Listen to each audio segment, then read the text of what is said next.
No, we still don't have the window back, huh? Representative Javner?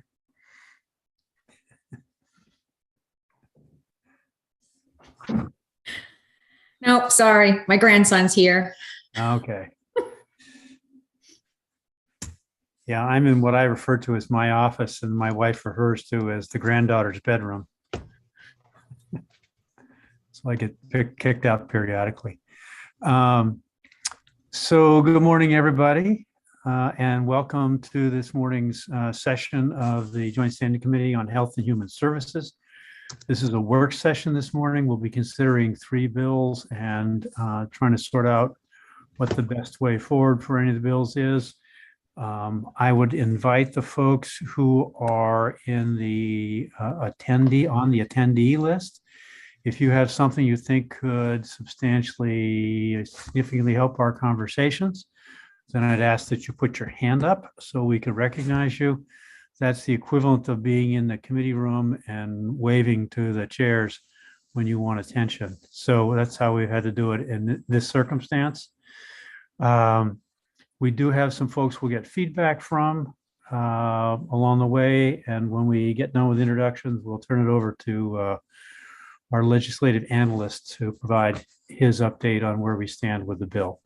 So let's start with introductions and begin with Representative Zager. Thank you, Mr. Chair. Hello, everyone. I'm Sam Zager. I'm honored to represent District 41, which is part of Portland. Representative Stover. Good morning. My name is Holly Stover. I represent House District 89, including the towns of Boothbay Harbor, Southport, Edgecombe, West Port Island, and part of South Bristol. Representative Perry. Good morning. I'm Representative Ann Perry. I represent House District 140, which includes the communities of Indian Township, Baileyville, Barron, Calais, Charlotte, Robinson, Perry, Pembroke, and Pleasant Point. Okay, and Representative Craven. Thank you, Mr. Chair. Good morning. I'm Margaret Craven, and I represent House District 59, which is part of Lewiston. Representative Griffin.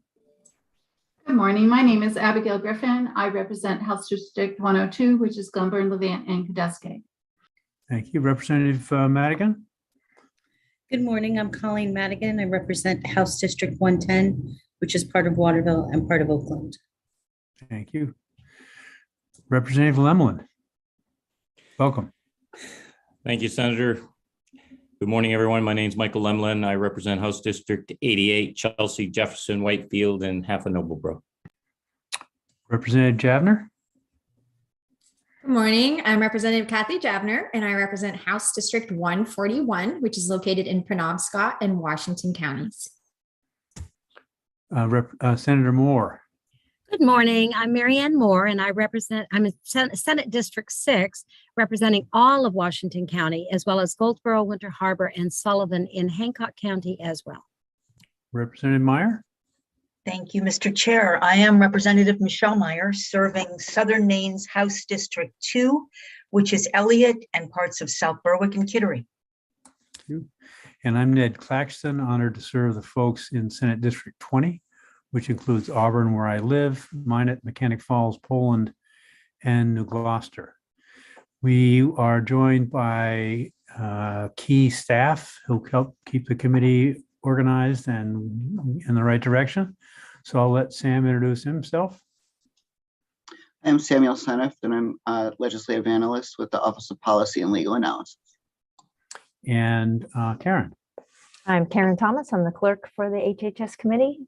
Should you need anything, email me at hhs@legislature.maine.gov. Thank you, Senator. And I haven't left anybody out. I see also that Molly Bogart is here as a resource. And we'll start with Sam, and we'll just work through the bills in the order in which they're listed, at least on one piece of paper I have, 1792, 1758, and 1849. Can I go ahead and share my screen here, starting with LB 1792? It's 1848, Senator. Which list are you looking at? What did I say? 49. No, 48, sorry. Just, thank you.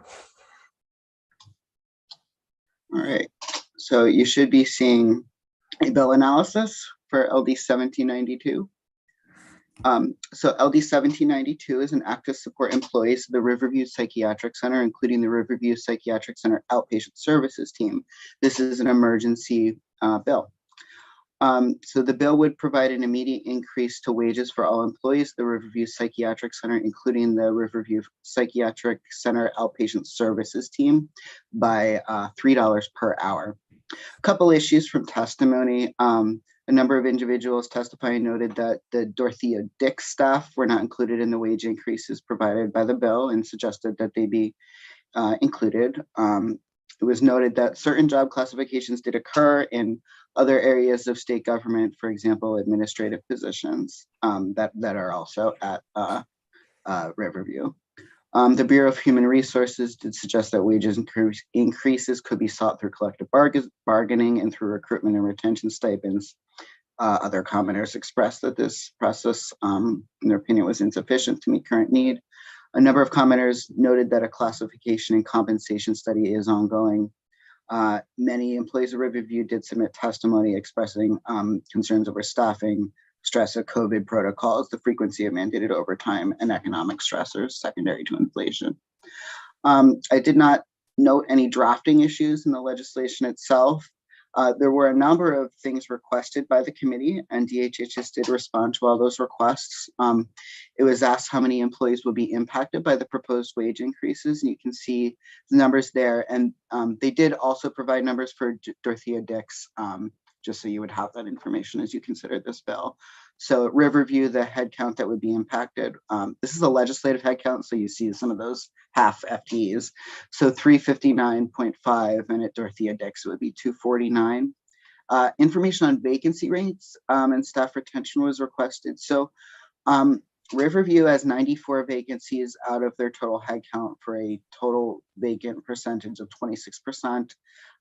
Dorothea Dix, 38 vacancies out of 249 for a total percentage of 15%. Information on the extent to which they are relying on travel nurses was requested. DHHS reported that Dorothea Dix currently has 12 travel nursing positions established through contract and RPC. Goal is to keep 10 travel nurses, but they currently have 6 or 7 working right now. More detailed information was requested regarding the job classifications of employees at Riverview and whether those were similar to Dorothea Dix. DHHS did report that they are similar.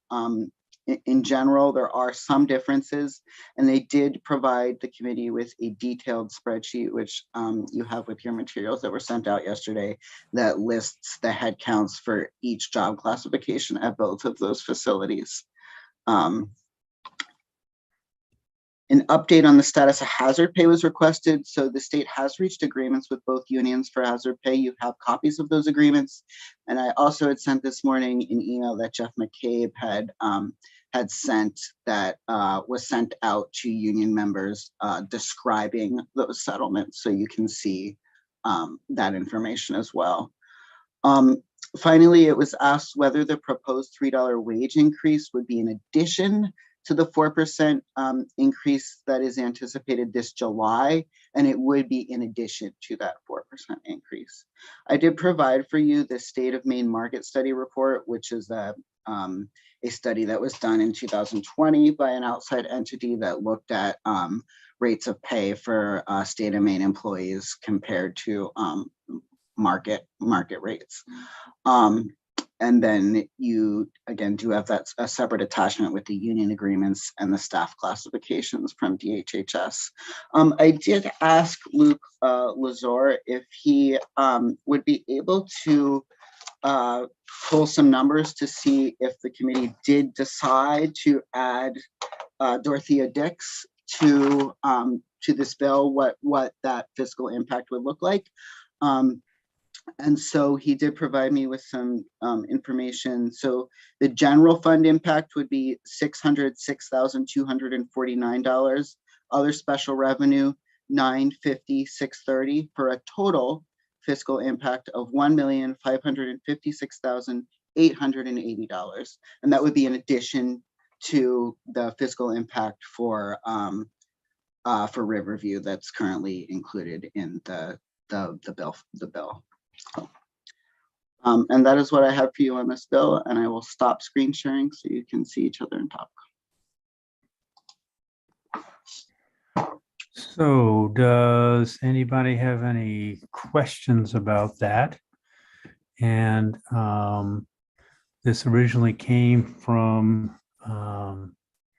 let's see here, Senator Barry, Representative Barry. Is he in the attendee list? There's his hand. So we'll advance. Can you bring him in, Karen, to the meeting?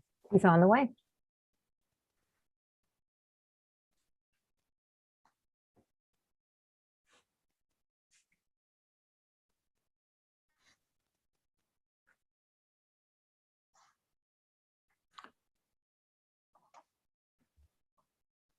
There's Representative Barry. Good morning.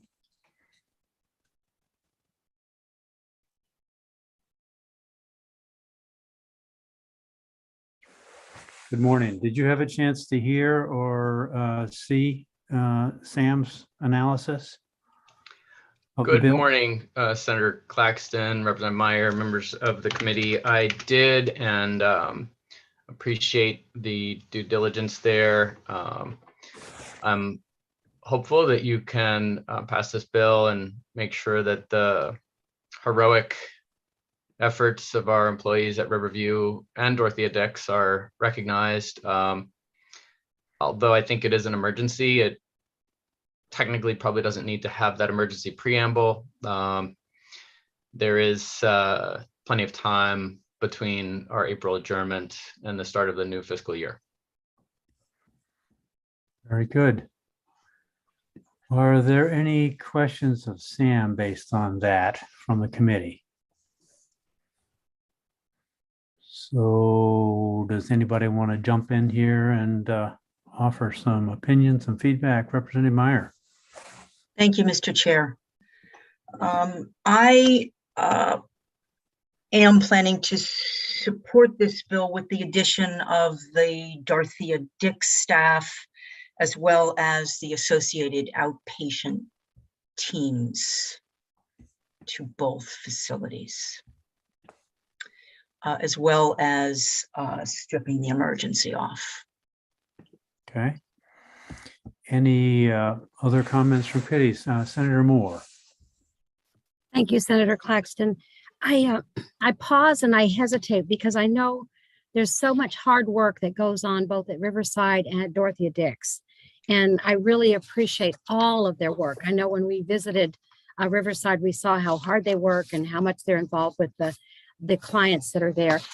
I just get very hesitant for us to start in statute awarding more additional wages when they are part of a union and they have union negotiations and union contracts that go on.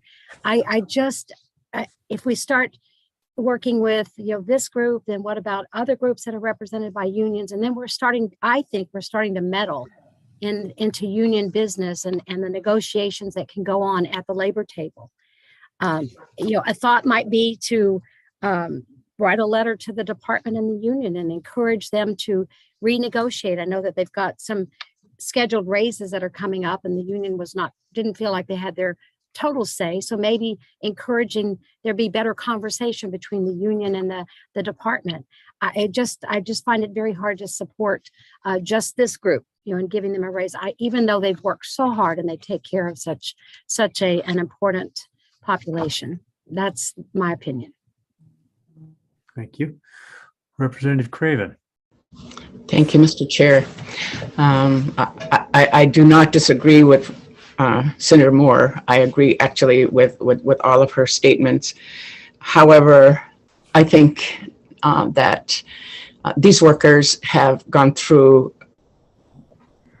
an enormous emotional and physical trial, and that they are to be acknowledged and that they are to be compensated for their hard work. So I will be supporting Representative Meyer's amendment to the bill. Thank you, Mr. Chair. Thank you. Senator Baldacci, welcome. You want to introduce yourself? Hey, I'm Joe Baldacci. I represent Senate District 9, which is the city of Bangor and the town of Herman. I jump around between judiciary here and state and local, so I appreciate your patience. What is the amendment that's currently on the table, Mr. Chairman? There's no motion or amendment on the table currently. Okay, so I just want to make my statements generally clear. I support this bill. I'm going to be asking for an amendment to include Dorothea Dix Psychiatric Center. Both of the workers at Riverview and Dorothea Dix perform essential functions. I've worked with staff and providers at Dorothea Dix since for probably 30 years as an attorney, as a city councilor, and just as a member of the community in Bangor. They are an essential part of our local mental health system, and the work that they do is so important. The facility is so important, and we've had many fights over the last 10 years just to keep that facility open. These workers need to be recognized. They need to be appreciated. So I'm going to be wholeheartedly supporting this bill with an amendment to extend it to the Dorothea Dix Psychiatric Center. Thank you. So do we consider that a motion, sir? Extended to the Dorothea Dix Psychiatric Center. Yes. And so it's a motion to approve as amended. Motion to approve as amended. Yeah. Is there a second for that? I see a hand up from Colleen Madigan, Representative Madigan. So the motion's been made and seconded. I also see a hand up from Sam, so I'll go to him before we go to Representative Perry.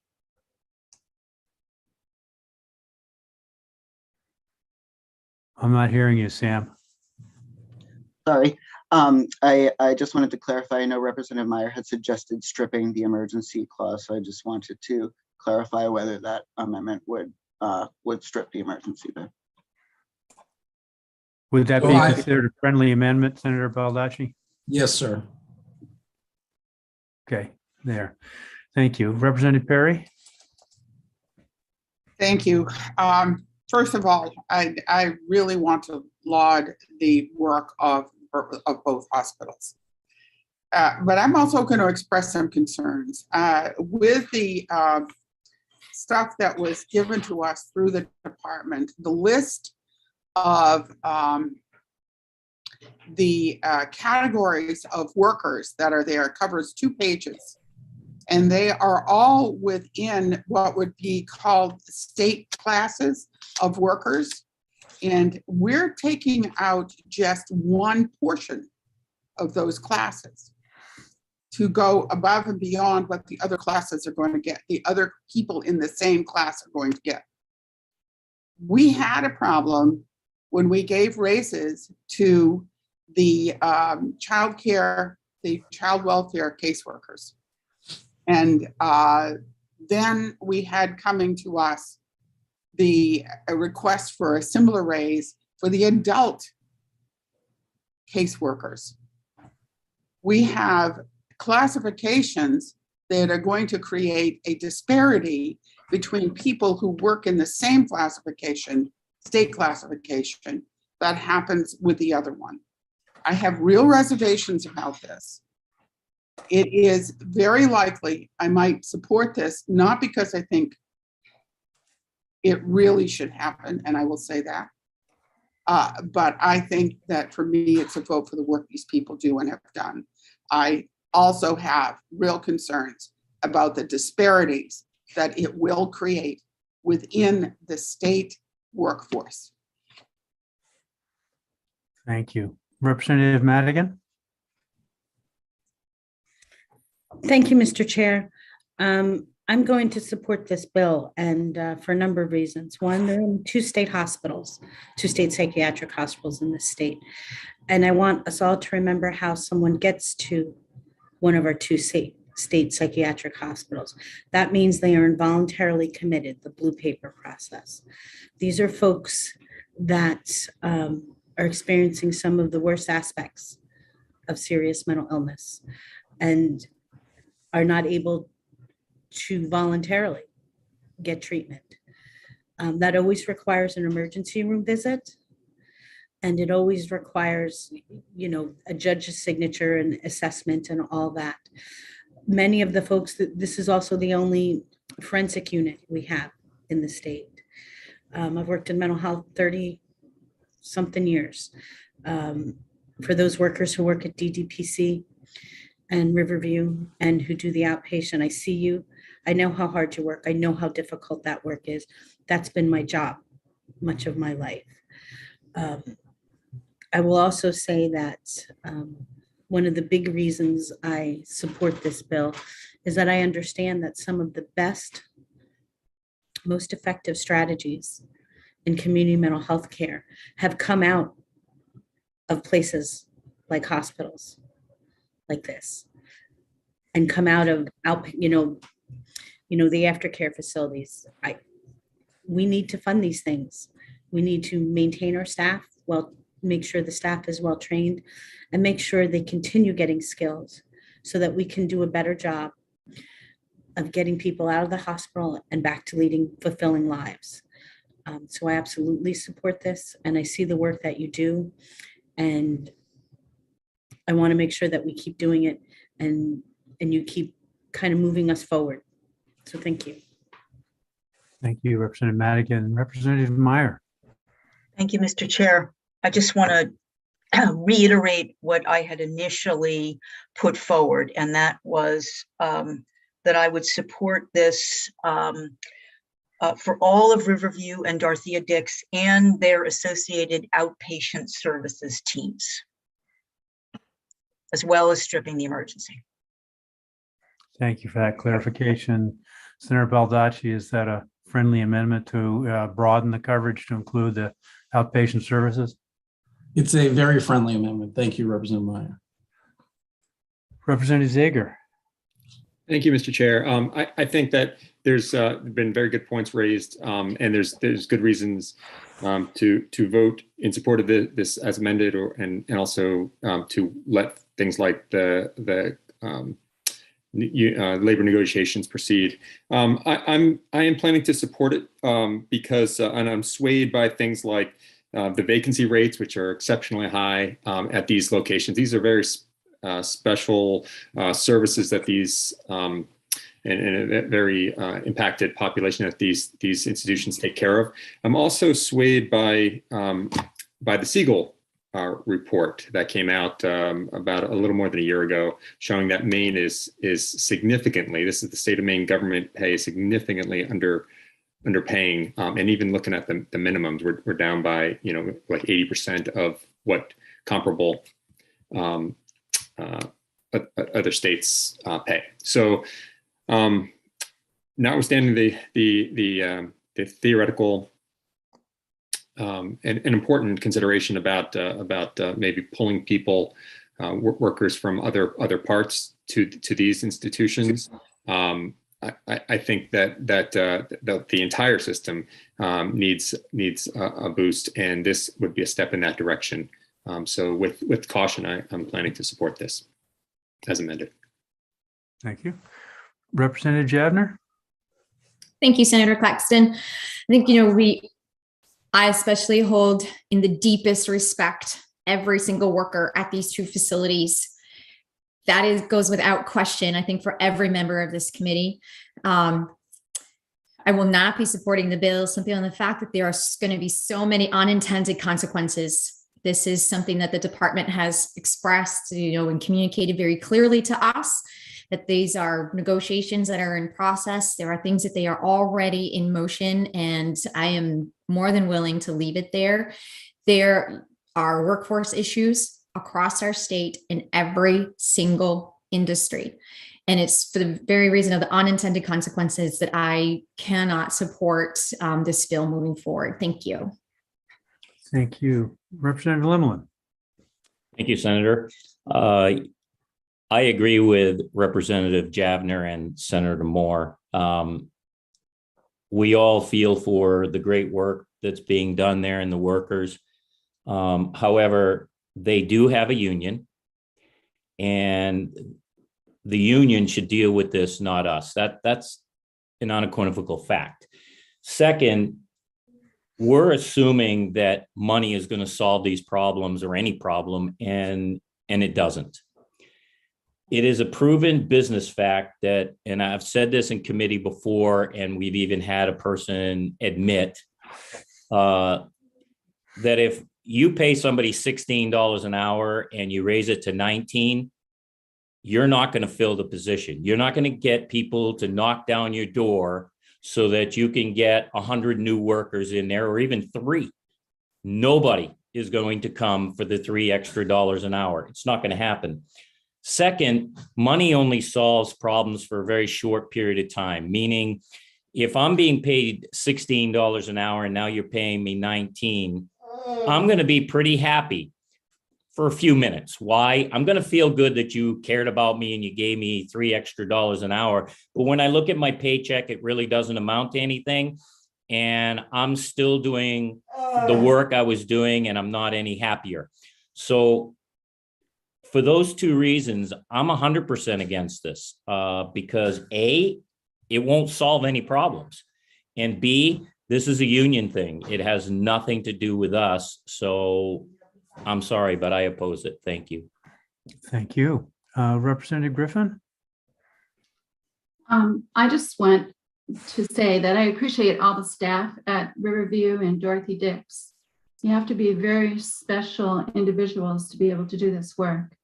But according to the Director of Bureau of Human Services, there have been wage increases, one in December 15th and another one coming up in July 1st. I just feel that they should be sitting down and negotiating these wage increases if they're not enough. But again, I just want to say how much I appreciate the work that they're doing, but I can't support this bill. Thank you. Any other comments? Thank you, Representative Griffin. Any other comments, concerns? So are we ready to vote then? There is a motion on the floor. Ought to pass as amended. The amendments include stripping the emergency clause, adding Dorothea Dix and the outpatient services departments to the bill. You clear on that, Sam? Okay, so that's the motion and the amendments. We'll ask Karen to run the vote. Okay, Representative Zager. Yes. Representative Zager, yes. Representative Lemlin. No. Representative Lemlin, no. Representative Stover. Yes. Representative Stover, yes. Senator Baldacci. Yes. Thank you. Senator Baldacci, yes. Representative Perry.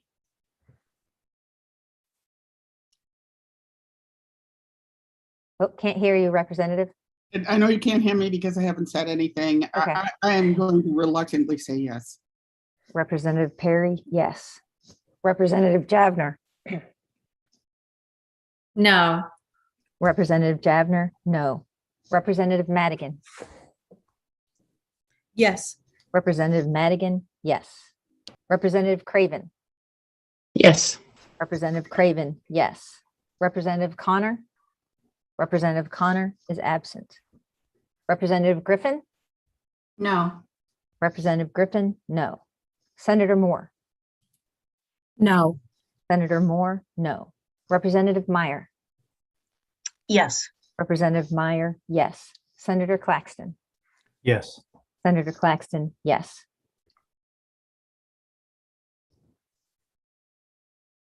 Thank you, Karen. Thank you. I'll exercise the prerogative of the chair to make sure that the people listening and the folks at Dorothea Dix and Riverview understand that we are completely supportive of the Herculean efforts that you make on a regular basis. That in no way, the votes against do not diminish our appreciation of that, and the votes for reflect some concerns about how the process was handled. I feel obliged to say that. Representative Berry? Any comments? Nothing to add. Appreciate the discussion. I think a lot of good points have been made, and I hope that we can use this opportunity to move forward in this imperfect environment in which we find ourselves. Very good. Okay. Yes, Senator Moore. Yes, Sam, do you need a minority report? It would be not to pass, with a letter to the department and the union to continue their negotiating efforts. Thank you. Thank you, Senator Moore. Okay, so that'll conclude the work on 1792. That lets us go to 1758. Can I go ahead and share my screen? I'm sorry, I didn't hear you. Okay, go ahead, Sam. All right. So you should see the bill analysis for LD 1758, which is an act regarding access to telehealth behavioral health services during public health emergencies. So this bill provides that the Department of Health and Human Services may not require a licensed mental health facility or licensed substance use disorder treatment facility to obtain written informed consent from a client during a federal or state public health emergency. The licensed facility may instead obtain a client's consent verbally, electronically, or in writing. The bill directs the Department of Health and Human Services to no later than January 1st, 2023, amend its rules. I won't read those citations, but the licensing for mental health facilities and licensing for substance abuse treatment facilities to meet the requirements of this legislation. Issues from testimony, it was noted that the bill language states that the licensed facility may obtain consent through verbal, electronic, or written means from a person receiving mental health services or substance abuse treatment during a public health emergency, but that in fact informed consent was always required, and it was therefore suggested that the committee amend may to shall and specify that the facility must adequately document that a patient provided informed consent. It was also suggested that the bill be amended to include both hospital, general hospital and psychiatric hospital behavioral health and substance use disorder services. And it was also, there was some suggestion that the bill might be amended to include independently licensed practitioners. So some drafting notes. So the bill defines a public health emergency in reference to federal public health emergencies, and also cites section 802 of Title 22 in state law.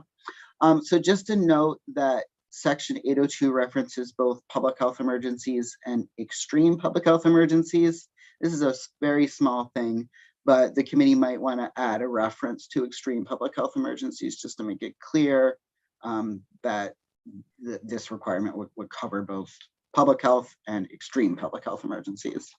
And there may also be a need to reference another licensing rule, and that's the licensing rule for mental health facilities, PNMIs. And that is because if you look at the definition of licensed health facility, it would appear to include PNMIs, and they're separate rules for PNMIs. So the bill does define licensed health facility with a couple of cross references. So I followed those down to confirm what types of facilities were covered under this definition. So here, I won't read all of this, but the end result is that it looks like, based on the definitions and cross references, the definition of licensed facility would include licensed PNMIs, substance use treatment facilities, residential treatment facilities, community-based service providers, agencies, and providers of children's behavioral and developmental services. Hospitals, psychiatric and non-psychiatric, do not appear to fall under the definition of licensed facility as drafted. If the intent of the committee is to include those providers, and specifically the outpatient psychiatric and behavioral health services that are offered by those providers, there might need to be an expanded definition. In terms of individual practitioners, that gets a little trickier. And that is because those providers, while they may use telehealth, are not licensed by DHHS. They're licensed by professional licensing by their respective professional licensing authorities. And that generally falls under HCIFS's purview.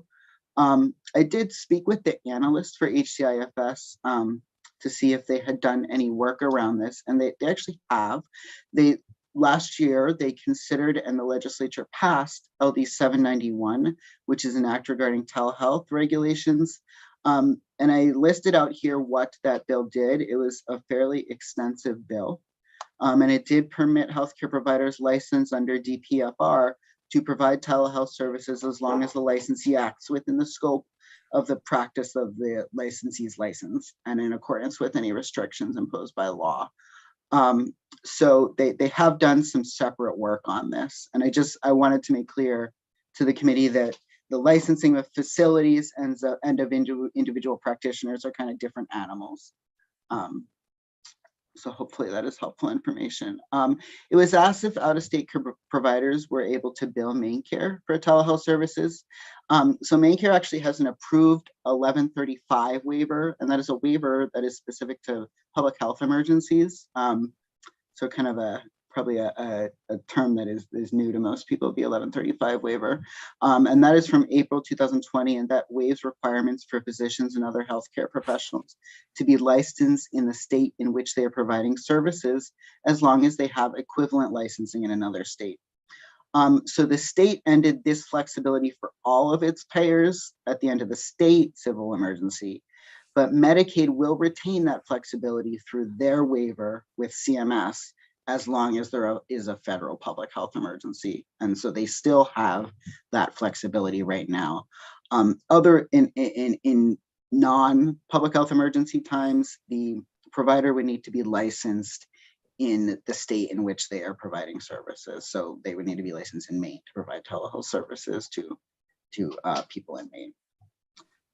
I did include a bunch of links and references for you. There's the MaineCare telehealth webpage. There's chapter 1, section 4 of the MaineCare benefits manual, which is the section that describes telehealth services. And I described links to the various facility licensing rules. There's a preliminary fiscal impact statement on this bill, which is a minor cost increase. I will stop sharing so you can talk. Thank you, Sam. Representative Madigan. A lot of information from Sam. Any comments, questions? I can't hear you yet. I have a question for Sam regarding the private practitioners. Many private practitioners work under kind of an umbrella agency, that does their billing and provides paperwork and hold the license. Would those individuals be covered under this? So if they're working, if they're covered under the facility, then the facility rules would apply to them. Okay. So, yeah. Any other questions, Representative Madigan? Nope. And just so we can go over it, how do you feel about extending this to general medical hospitals and psychiatric hospitals, behavioral and substance use disorder services? I think that's fine. Many of those facilities have outpatient or intensive outpatient programs, and this would meet the needs of patients and provide access in rural areas, which I think is key. So. Okay. Representative Perry? Thank you. I actually have still questions about providers and coverage by MaineCare. I don't understand how the billing agency would take responsibility for their licensure. That becomes the provider's responsibility. So I'm wondering if we could put in an amendment that would define it under the same rules as for insurances, as providers working under their license responsibilities, not beyond what their license provides. For main care, because main care is looked at differently. That's why this is probably coming forward as a telehealth as compared to what passed last year, which is very similar to this, but this is for main care. So I think we need that provider definition in there. And we can refer back to what was passed last year in terms of that understanding. But I think that still needs to be added. Can I ask Ann a question about that? Sure. So are you saying like, because what happens lots of times is therapists may provide services in rural areas or be available for rural areas, and they may have their own office, but they may be licensed.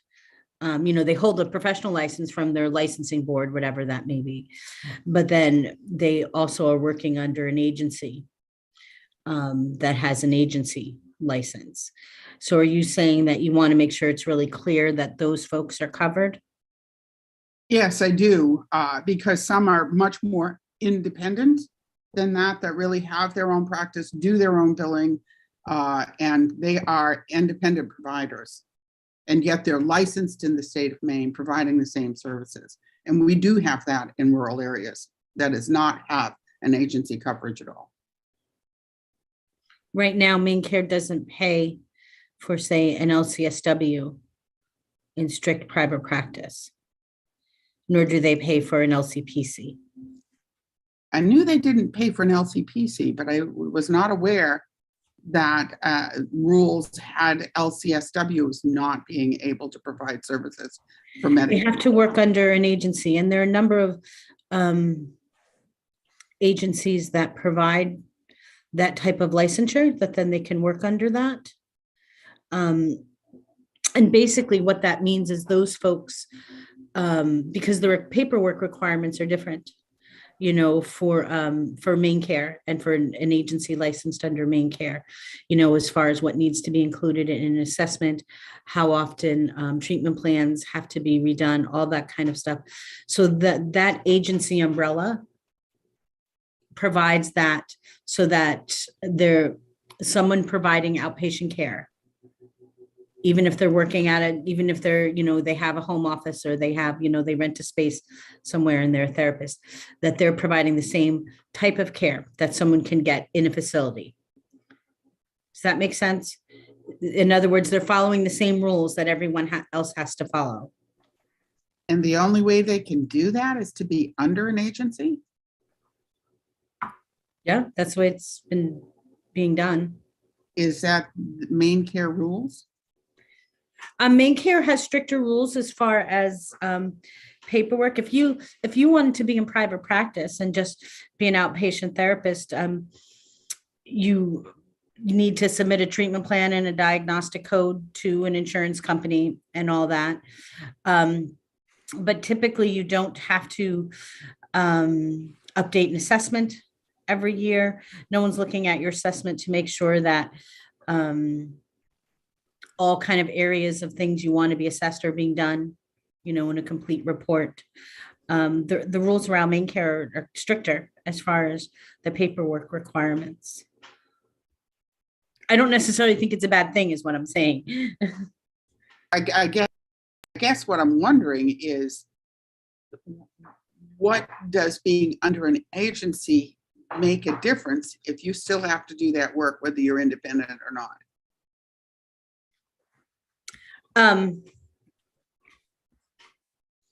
It's just a requirement to accept Maine Care for an LCSW. And remember, a number of years ago, about 10 years ago now, LCPCs are not reimbursable, by Maine Care. Right. And that, and part of that's a federal thing. I can actually go on a rant about that, but I'll spare you all.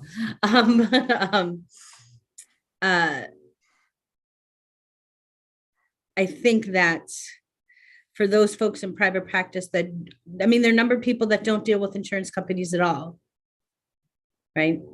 And that includes Maine Care. if you're working in a rural area in particular, I think that the best business practice, the way to have a successful private practice, is of course work with an agency so you can take main care.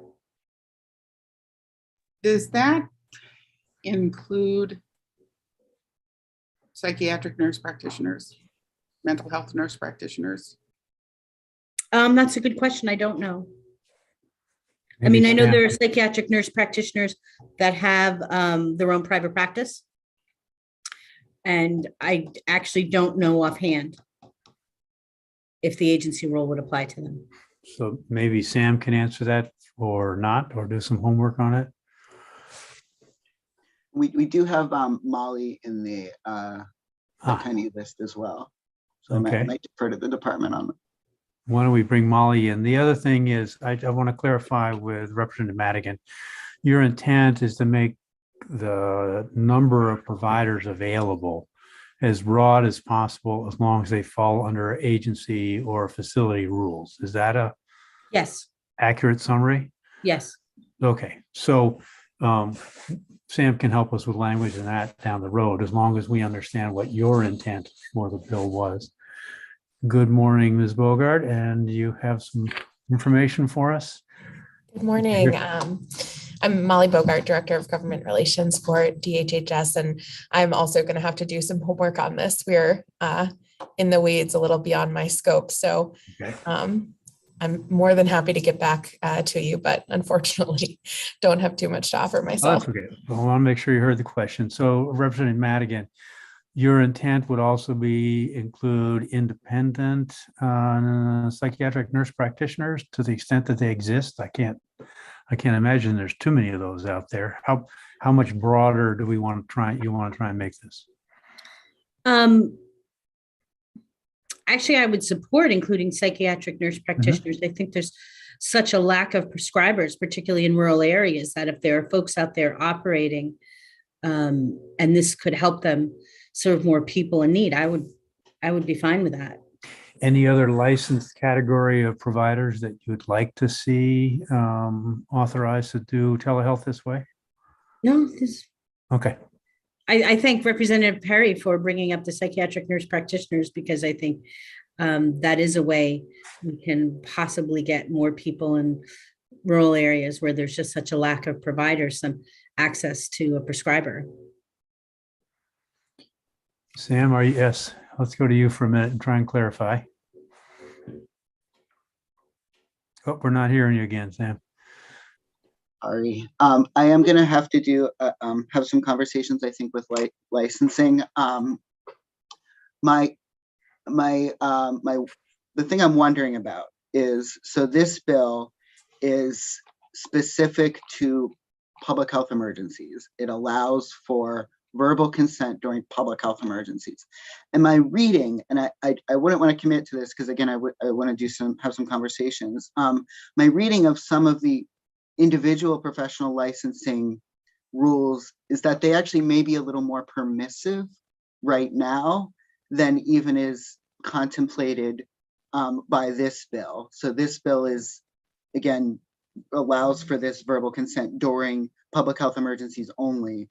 But I am curious if actually some of the professional licensing rules allows for that more broadly, not during public health emergencies. And I would want to speak with Commissioner Head and some of her folks to clarify that. Because my concern is that we might actually be tightening some requirements in a way that maybe you don't mean to. So just so long as you understand what the intent, the sponsor's intent is, you can have those conversations to get some clarity. If it's simple language, we could review it on language review. If it's more complicated than that, then we might want to defer. Yes, Representative Zager. Thank you, Mr. Chair. A question, clarification, and then also I'd like to pose a question to Sam on one of the drafting issues he raised. The clarification is, has anybody yet proposed that we add the extreme public health emergency, as Sam pointed out, might be necessary as a drafting issue? Not yet. I would like to propose that. And then Sam, you raised the you called up the title, the section that defines licensed facility. And in looking at that list that you highlighted, I see that hospice is not listed explicitly. If our intent, as I think it is, to make sure that all of this care for any of these mental health diagnoses in whatever setting can occur via telehealth, then do we need to include that in this bill to amend that section? I would need to check on the licensing for hospice facilities. I'm not terribly familiar with that, but I could look at that, and if they do have a separate licensing rule, we could add that. Okay, thank you. Yes, Representative Meyer. Thank you, Mr. Chair. As we emerge from the weeds here, I just want to remind that we've got a may shall issue that Sam had referenced. I think that's line 15. That be part of whatever amending we do. Yep. Okay, thank you. Any other questions, concerns? How about the licensing of PNMIs? Do you have an answer to your question, Sam? Or are you? That was just more of a potential need to add a reference to that rule. Okay. And I do see that Lisa Harvey McPherson has her hand up. It's funny, I can't see that. All right. We'll include Lisa Harvey McPherson. She's on her way. And then we'll go to Senator Moore. Welcome. Good morning. Good morning. It worked. Yes, thank you. I worked on the telehealth legislation that passed out of the Health Coverage, Insurance, and Financial Services Committee last year, so I can provide some background information on all the various health professions in that law and how that came to be. Last year, we had a number of telehealth bills, and the committee wanted to have an omnibus bill that dealt with a variety of telehealth issues. Some of the bills wanted to carry forward the variety of professionals that could do telehealth services under the governor's executive order. And that was included in the law that ultimately passed. So what you'll see is there's a large number of health professions that does include nurses and doctors and others that have standard scope of practice telehealth language that is now in the professional practice statutes. And then all the various professional boards are pursuing rulemaking and finishing rulemaking to define telehealth as a professional practice.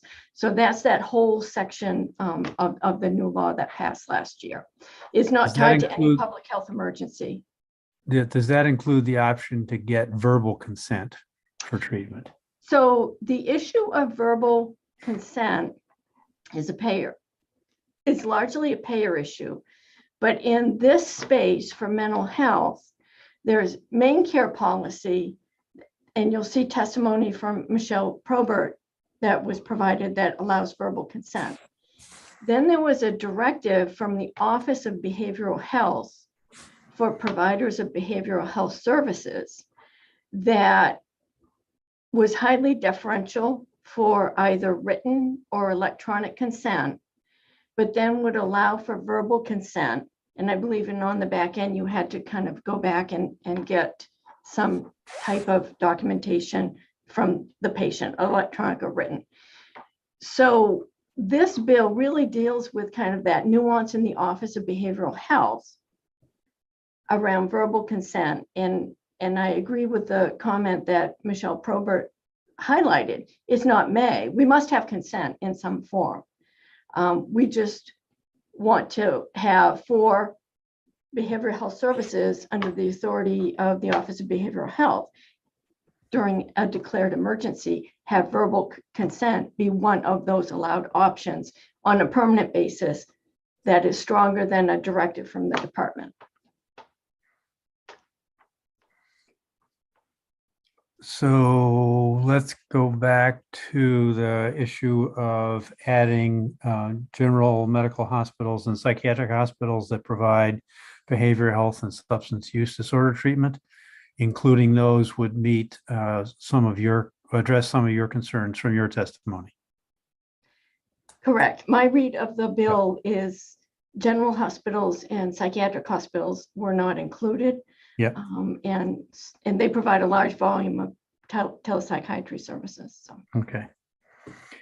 Senator Moore, your hand was up. I guess I'm just confused is really what it is. So really this bill is not allowing, I mean, it didn't have any, not addressing providing telehealth for main care patients because that was covered under 791, LD 791. This is more the consent that we're looking at. Okay, that's my clear. And so what we're just trying to do is to identify who all can use this, the adding of the ability to do it verbally. So, do we need to have it cover a scope of providers rather than licensed facility? Going back to that conversation that Representative Madigan had about, they're licensed under a facility, but yet it's or an association or a business or that type of stuff. Is that how I'm understanding what we're looking at? So go ahead. You want me to answer? Please. Okay. So my understanding of what you're looking at are behavioral health services provided under kind of the authority of the Office of Behavioral Health. And the office directive around how consent can be obtained for services and the desire on a permanent basis when there's a declared emergency to have verbal consent be a permissible option. Do we need to specify the range of professionals to whom that permission is being given, or is that subsumed under the existing statute? So the issue is that in the definitions, it refers to licensed facilities. So we feel obliged to broaden that out. The question is, how much more specific do we need to be in terms of broadening so that we're inclusive of as many practitioners as is reasonable? my understanding is there's a broad, now under law, a broad list of practitioners that have within their scope of practice telehealth services. Then there are other regulatory frameworks. Some of them are payer-based and some of them are policy-based that impact how providers provide those services. And consent is one of those policy-based issues in the Office of Behavioral Health. Okay, Sam? I just wanted to note that Sarah Calder had her hand up in the attendee list. Okay, let's bring Sarah in.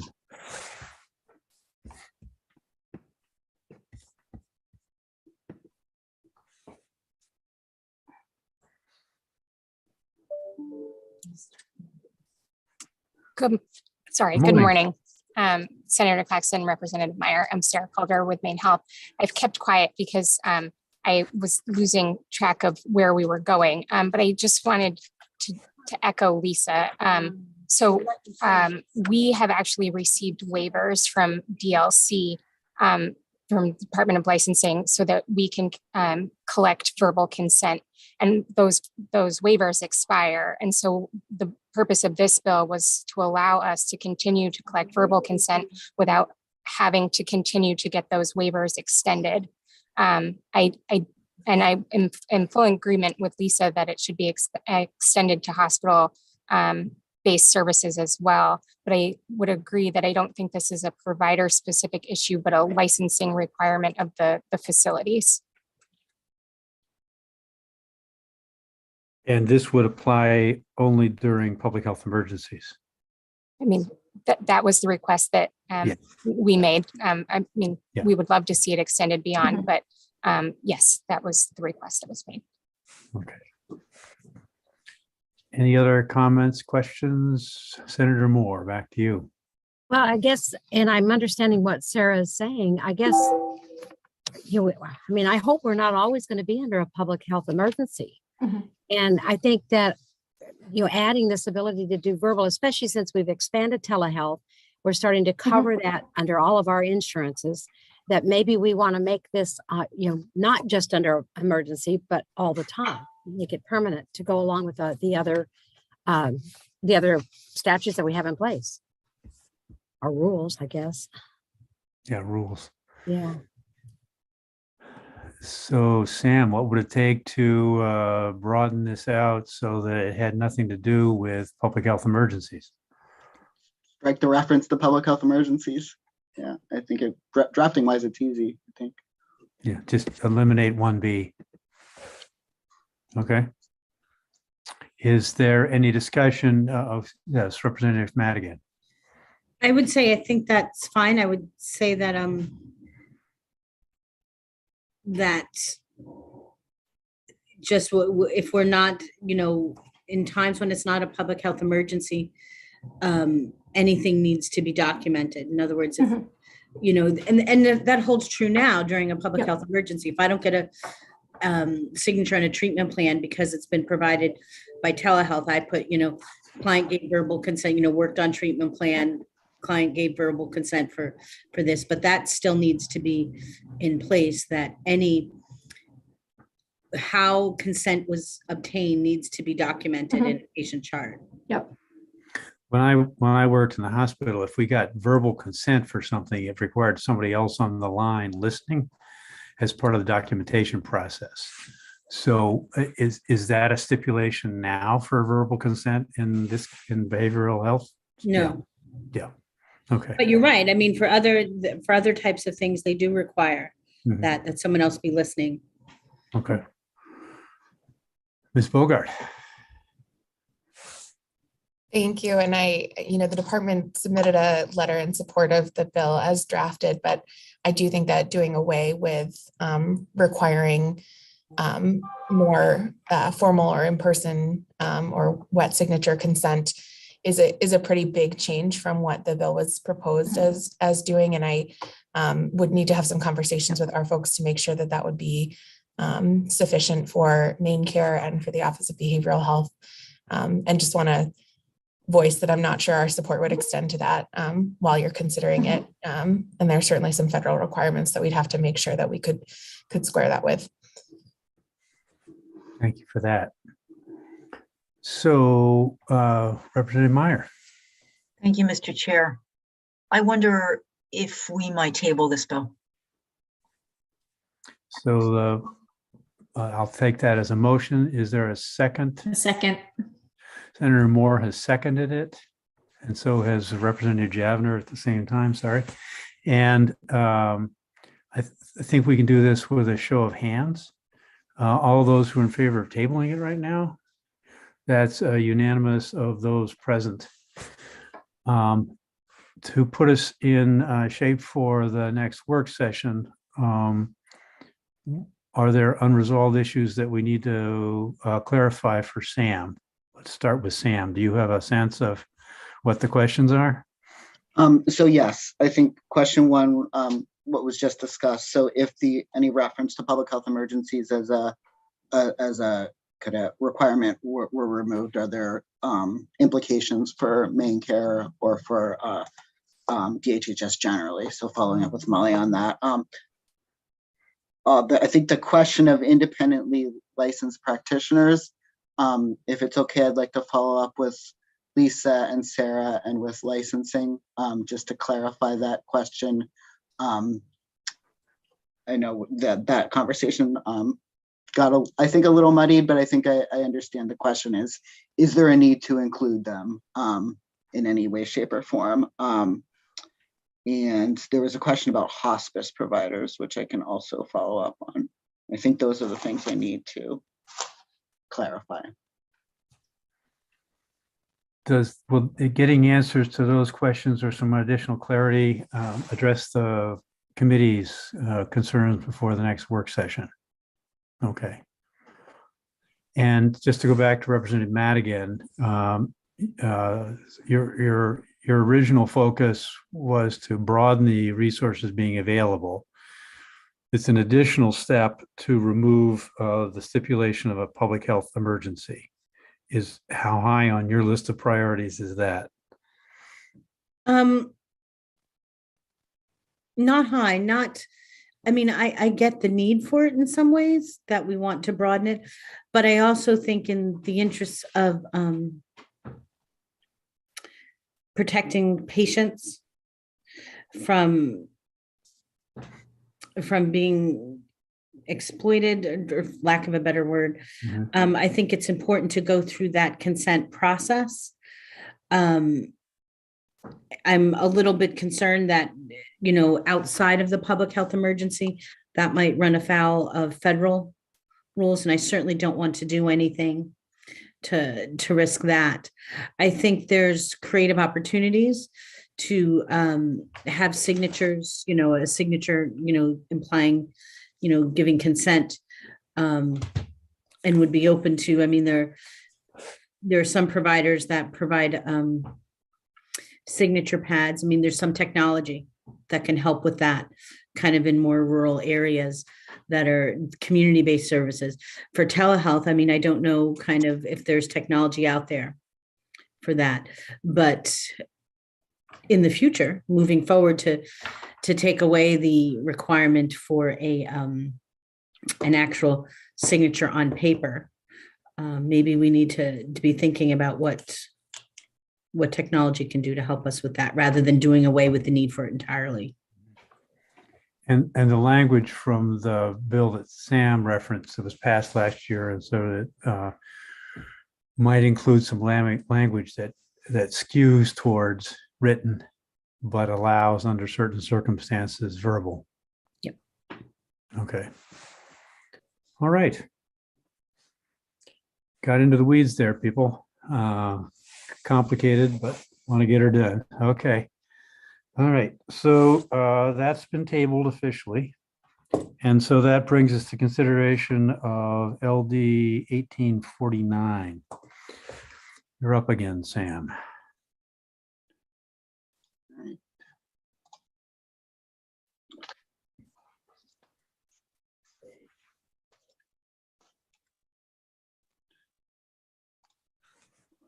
Sorry.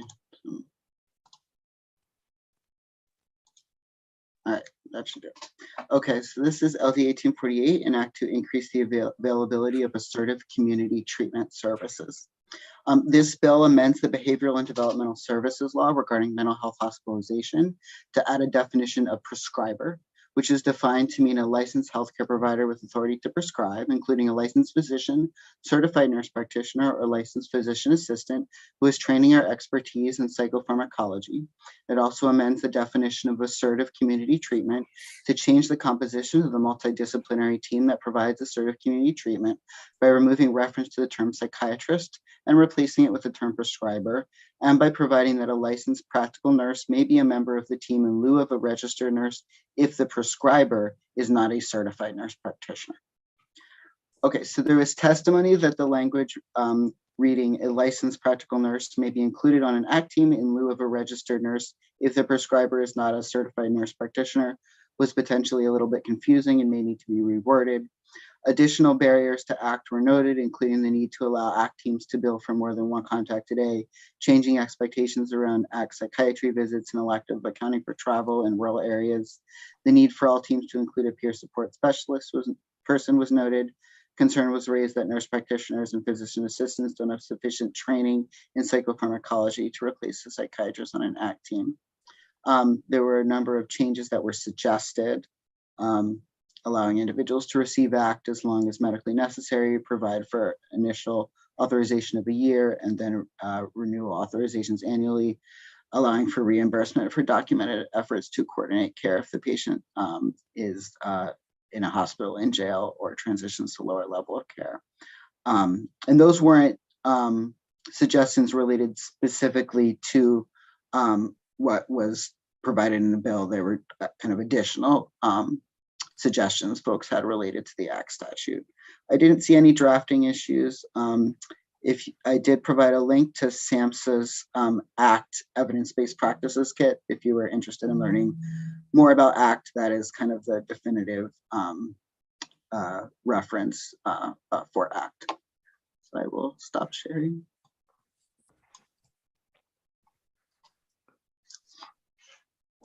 Representative Madigan, and we can bring Molly back in. Any response to Sam's analysis? I know I've had discussions around how to define the psychiatric nurse practitioner's prescriber kind of issue. And I think I'm okay with what works for the department and the providers of the service, just so it makes it clear to everyone. If everyone can get on the same page in some sort of language, I think that will work fine. So Molly, is that something that you have some thoughts about? Well, I missed most of it in the wormhole, but we connected earlier and I know we're on the same page. So I think that is the case. And I know Director Pollard is here to help us with the specifics if helpful. Okay, let's bring Dr. Pollard in.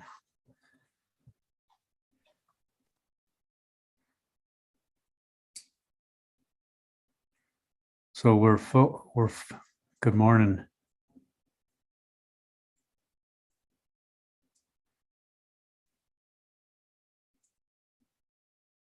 Good morning. Good morning. So right now we're talking about the definition of the term provider, or how to make that appropriately encompassing. Any thoughts about how to do that for leadership or a significant role in an ACT team? And we're talking particularly about the term as it refers to psychiatric provider. Yes. Yeah, so our thought there was to just to include licensed physician, nurse practitioner, and physician's assistant as all included in the definition of who could potentially serve the psychiatric provider role. That sound pretty clear to you, Representative Madigan? That's a workable definition. Okay. Yep. All right, Sam, you good with that? Yes, and I think that the request for clarity was specifically around the reference to LPNs being included on an ACT team in lieu of a registered nurse if the prescriber is not a certified nurse practitioner. I think there was some comments that folks were a little unclear about that language and wanted a bit more clarity on that. And I'm happy to work with Molly to make sure that's as clear as possible. Representative Perry? Thank you. That was something that I looked at as well. I don't understand why having a licensed practical nurse under a psychiatric nurse practitioner would make such a difference. I would say that if you're looking at a nurse supervising a nurse, I would say that a nurse practitioner knows more about what nurses do and what their scope is. I really don't understand why that is being set aside. Well, actually, as I understand it, it's attempting to create some flexibility, right?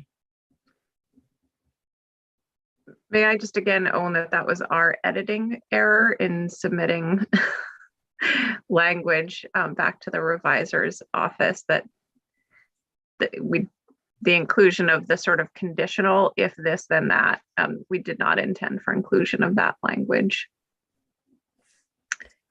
I think that there was some discussion that was meant to clarify. It could be possible that if you had a nurse practitioner already in the prescriber role, they may be able to fulfill some of the nursing duties if necessary, but it became confusing in the editing process. It was not our intention to say if there was a nurse practitioner in the psychiatric provider role that should have anything to do with whether it was an RN or LPN in the nursing role.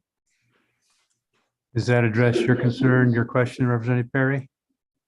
Yes, I would like to see that exclusion removed.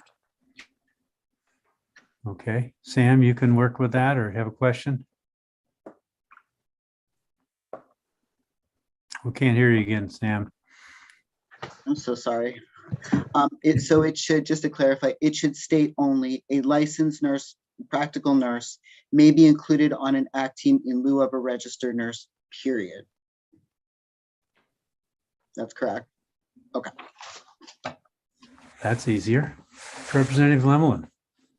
Thank you, Senator. I understand what we're trying to do here, but I think, in my opinion, that we're watering it down too much. I have concerns about somebody on the team not having a solid psychiatric background of some sort. It seems like we're allowing the team to have no members that's a psychiatrist, psychologist, or even a I'm not familiar with the other terms, but to me, somebody on the team, for safety and a lot of other reasons, should have a psychiatric background of some sort. Because by adding just a physician of some sort or a nurse that can prescribe drugs, my concern is not whether or not we can prescribe drugs to the person. My concern is, are we going to provide the proper care, and is it going to be a safe environment?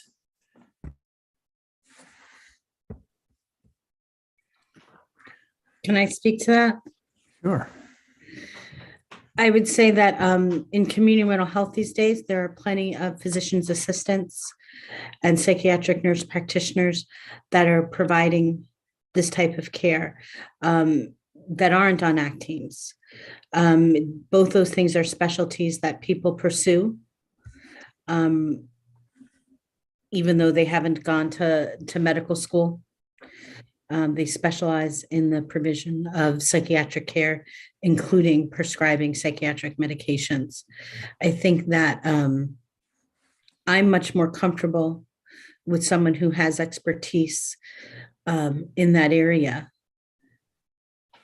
whether they be a physician's assistant or a nurse practitioner, rather than just someone who's a doctor. And I don't mean to disparage doctors or anything like that. I'm just saying that I think the specialty, as far as working with folks with serious and persistent mental illness, is what's key here.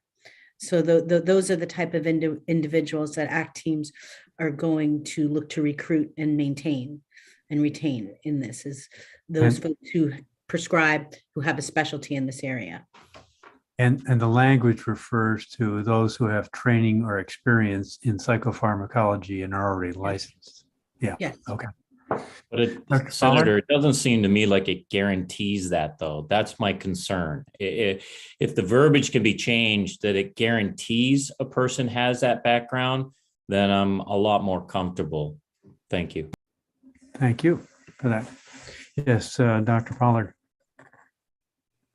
I would just add that the challenge for us is that the specificity in statute does not allow us to have flexibility in the rulemaking process or any kind of waiver process when we have seen requests from providers who have licensed, for example, a physician's assistant who has extensive experience with SPMI. We haven't been able to even consider that flexibility because of the specificity in statute.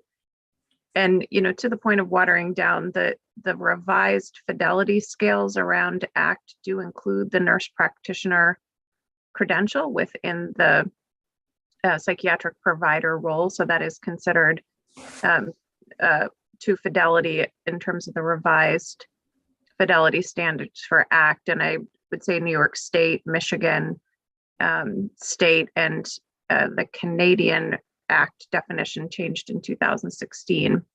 Not all of those were 2016, just Canada, but other states do include other licensed professionals in that role. But I think the specificity as to the level of experience in the process really would be appropriate for rulemaking. So are you comfortable with the language that's already there? Yes, I think the language as is gives us the the flexibility in statute to do what we need to do in rule or through any kind of waiver process. Other questions, concerns, comments? All right, so as I understand it, we've addressed the LPN option and we're going to change the language in the bill. There's also the question of 1 year and renew. Any comments about that? That was a suggestion that was raised during testimony. Is that something we want to include in the bill or not? I think it's fine. I mean, I think that folks who are receiving ACT services, it's not something that they're just going to receive for like 90 days or something. So. What do you think, Dr. Pollard, about that possibility? I was just going to make the point that we are literally as we speak doing our kickoff meeting for the section 65 and 17 rate study process this year, and that we would think it appropriate to have the rulemaking around authorization go through its usual process and be available for public comment in terms of kind of recommendations, consensus recommendations on appropriate authorization periods. Are you comfortable with deferring that then, Representative Madigan? Okay. Yep. All right. And there was the same issue comes up. I assume the answer is going to be similar for reimbursement for coordination of care. That was a suggestion that came out of testimony in terms of a billing process. Is your feeling, Dr. Pollard, that that should come out of rulemaking? Yes, and really the specifics there would be dependent also on federal CMS allowability for billing while somebody is in another facility. So we really think that would be something to be left to the rate setting and rulemaking process. I have a question about that. Would that also include something you would have to check with CMS regarding visits per week, visits per day, billable type of things? No, that's something that we'll examine as we go into the reform of that rate and what kind of the threshold standard should be. I mean, okay. One concern about that particular point is that it really is meant to be assertive, and in terms of any kind of watering down, we wouldn't want to lower the bar too much in terms of engagement with clients for the service. Changing the way that people can, that providers can obtain the billable rate is one thing, but making sure we don't lower our fidelity, since that is an area where we got low marks on our fidelity ratings by Case Western, as far as the assertive engagement to clients being a little too passive and a little bit too much leaning toward folks who are already actively engaged rather than seeking out those who are the kind of core clients to be served by ACT. Thanks. So the other issue that was raised was allowing an individual to be involved with ACT as long as is medically necessary. Would you argue for that being part of the rulemaking evaluation?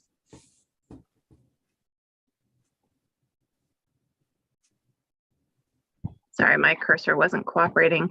Yes, and I don't actually think that's currently in conflict with Section 17. I don't think there is a cutoff point as long as the person continues to be eligibility, but agreed that kind of detail should be in rulemaking rather than statute.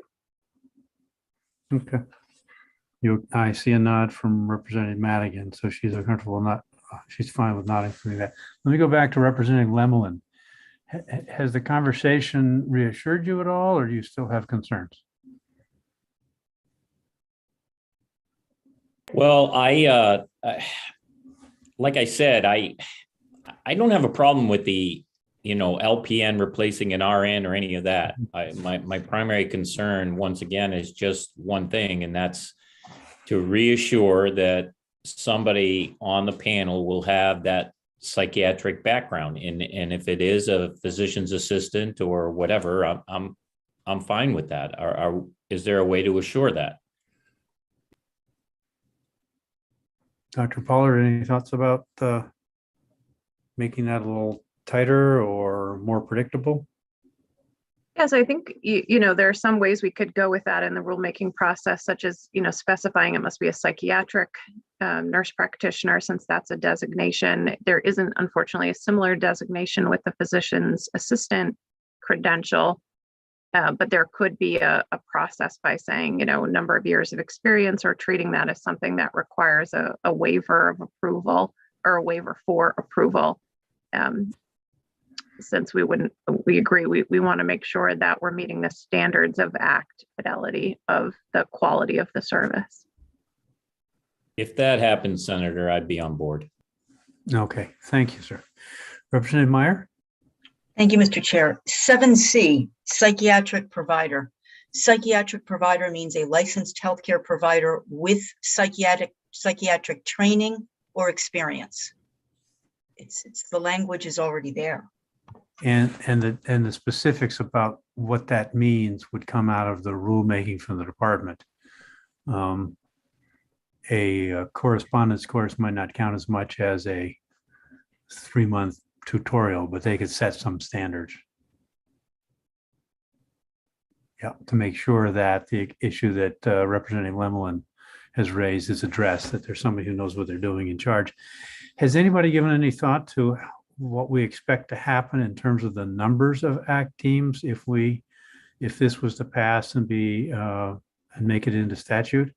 Is there even any projection about how many more ACT teams we'd add, or how much more available they would be in places where they're not so available now? I don't have those numbers, but I think that just in general, there's far more psychiatric nurse practitioners and physician's assistants who work in community mental health services than there are psychiatrists. So I think it kind of expands the pool of people that can work on an ACT team and have it meet fidelity standards. So there's great opportunity for the service to be more available widely across the state, including in rural areas. Dr. Pollard? Yes, I think we have our hope with this particular bill is that the any vacancies would be more quickly addressed, since we've had these discussions with providers when they have lost a psychiatrist, that it's been very difficult to replace, similar to the RN role. So we would like it to at least maintain the number of teams, but also make it so that they're at full capacity. And then as we engage in the rate reforms around Section 17 inclusive of ACT, I think that's where we could more systematically look at the definition and the reimbursement mechanism for ACT to determine later if any kind of fiscal would be appropriate. Okay. Any other questions, comments? I'll entertain a motion on LD 1848.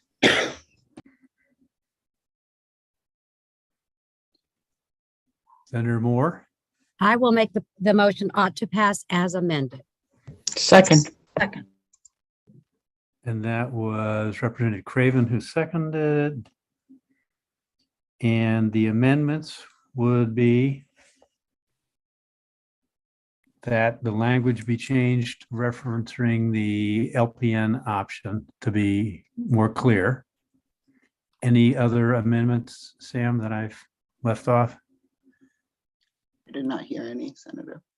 Okay. Any discussion of a motion that's been made and seconded ought to pass as amended? I'm not seeing any. I'm sorry, can we just back up just a little bit? We're doing exactly what is the language around the providers? We have, as I understand it, we haven't changed the language around providers other than what's in the bill, with the understanding that further stipulations in terms of qualifications may come out of the rulemaking process, which is not in the bill. Okay, so we've moved away from naming a psychiatric nurse practitioner and a physician's assistant. No, I think that's still part of the bill. Correct me if I'm wrong. Isn't that part of the definition of prescriber? Yeah. That's what I thought. I thought the change we made was taking out the piece about the LPN only if there was this, just so it was clearer. Right, we're all on the same page about that we had gone through that before. Yeah, we have not changed section 1(7)(c), which is prescriber means a licensed healthcare provider with authority to prescribe, including licensed physician, certified nurse practitioner, or licensed physician assistant who has training or experience in psychopharmacology. That's still part of the bill and is not to be touched. The only part of the language that's to be touched is cleaning up around the LPN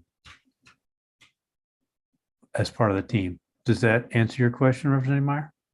Okay. So there's a motion on the floor, ought to pass as amended, the amendment being only the language change related to the LPN. And we'll turn it over to Karen to run the vote. Thank you, Mr. Chair. Representative Zager. Yes. Representative Zager, yes. Representative Lemlin. Yes. Representative Lemlin, yes. Representative Stover. Yes. Representative Stover, yes. Senator Baldacci. Senator Baldacci is absent. Representative Perry. Yes.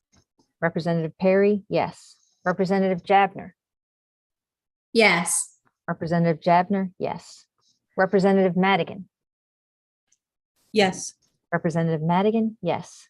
Representative Craven. Yes. Representative Craven, yes. Representative Connor. Representative Connor is absent. Representative Griffin. Yes. Representative Griffin, yes. Senator Moore. Yes. Senator Moore, yes. Representative Meyer. Yes. Representative Meyer, yes. Senator Claxton. Yes. Senator Claxton, yes. Thank you. So thank you to the, It looks like Senator Baldacci's dropped back in. has just joined us, and this will give you an opportunity to vote in LD 1848. The motion on the floor is ought to pass as amended. The amendment clears up some language about inclusion of the LPN on the ACT team. And how is the current vote gone? 11 yes, 0 no's, and 2 absent. Yes, I vote yes. Senator Baldacci votes yes. Thank you. All right. So thank you to Representative Madigan for bringing that forward, and to members of the department. Thank you, Dr. Pollard, and to Molly for helping move that along. So any other comments? So as I understand, Sam, are you all set? We'll see this back for language review for that portion related to LPN. Any other comments before I entertain a motion to adjourn until 1 o'clock? I don't see any comments. I'll entertain a motion. I move. Second. Moved and seconded. All those in favor of adjourning till 1 o'clock? Thank you all. See you then.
Representative Meyer, are you prepared to go with 1867 first?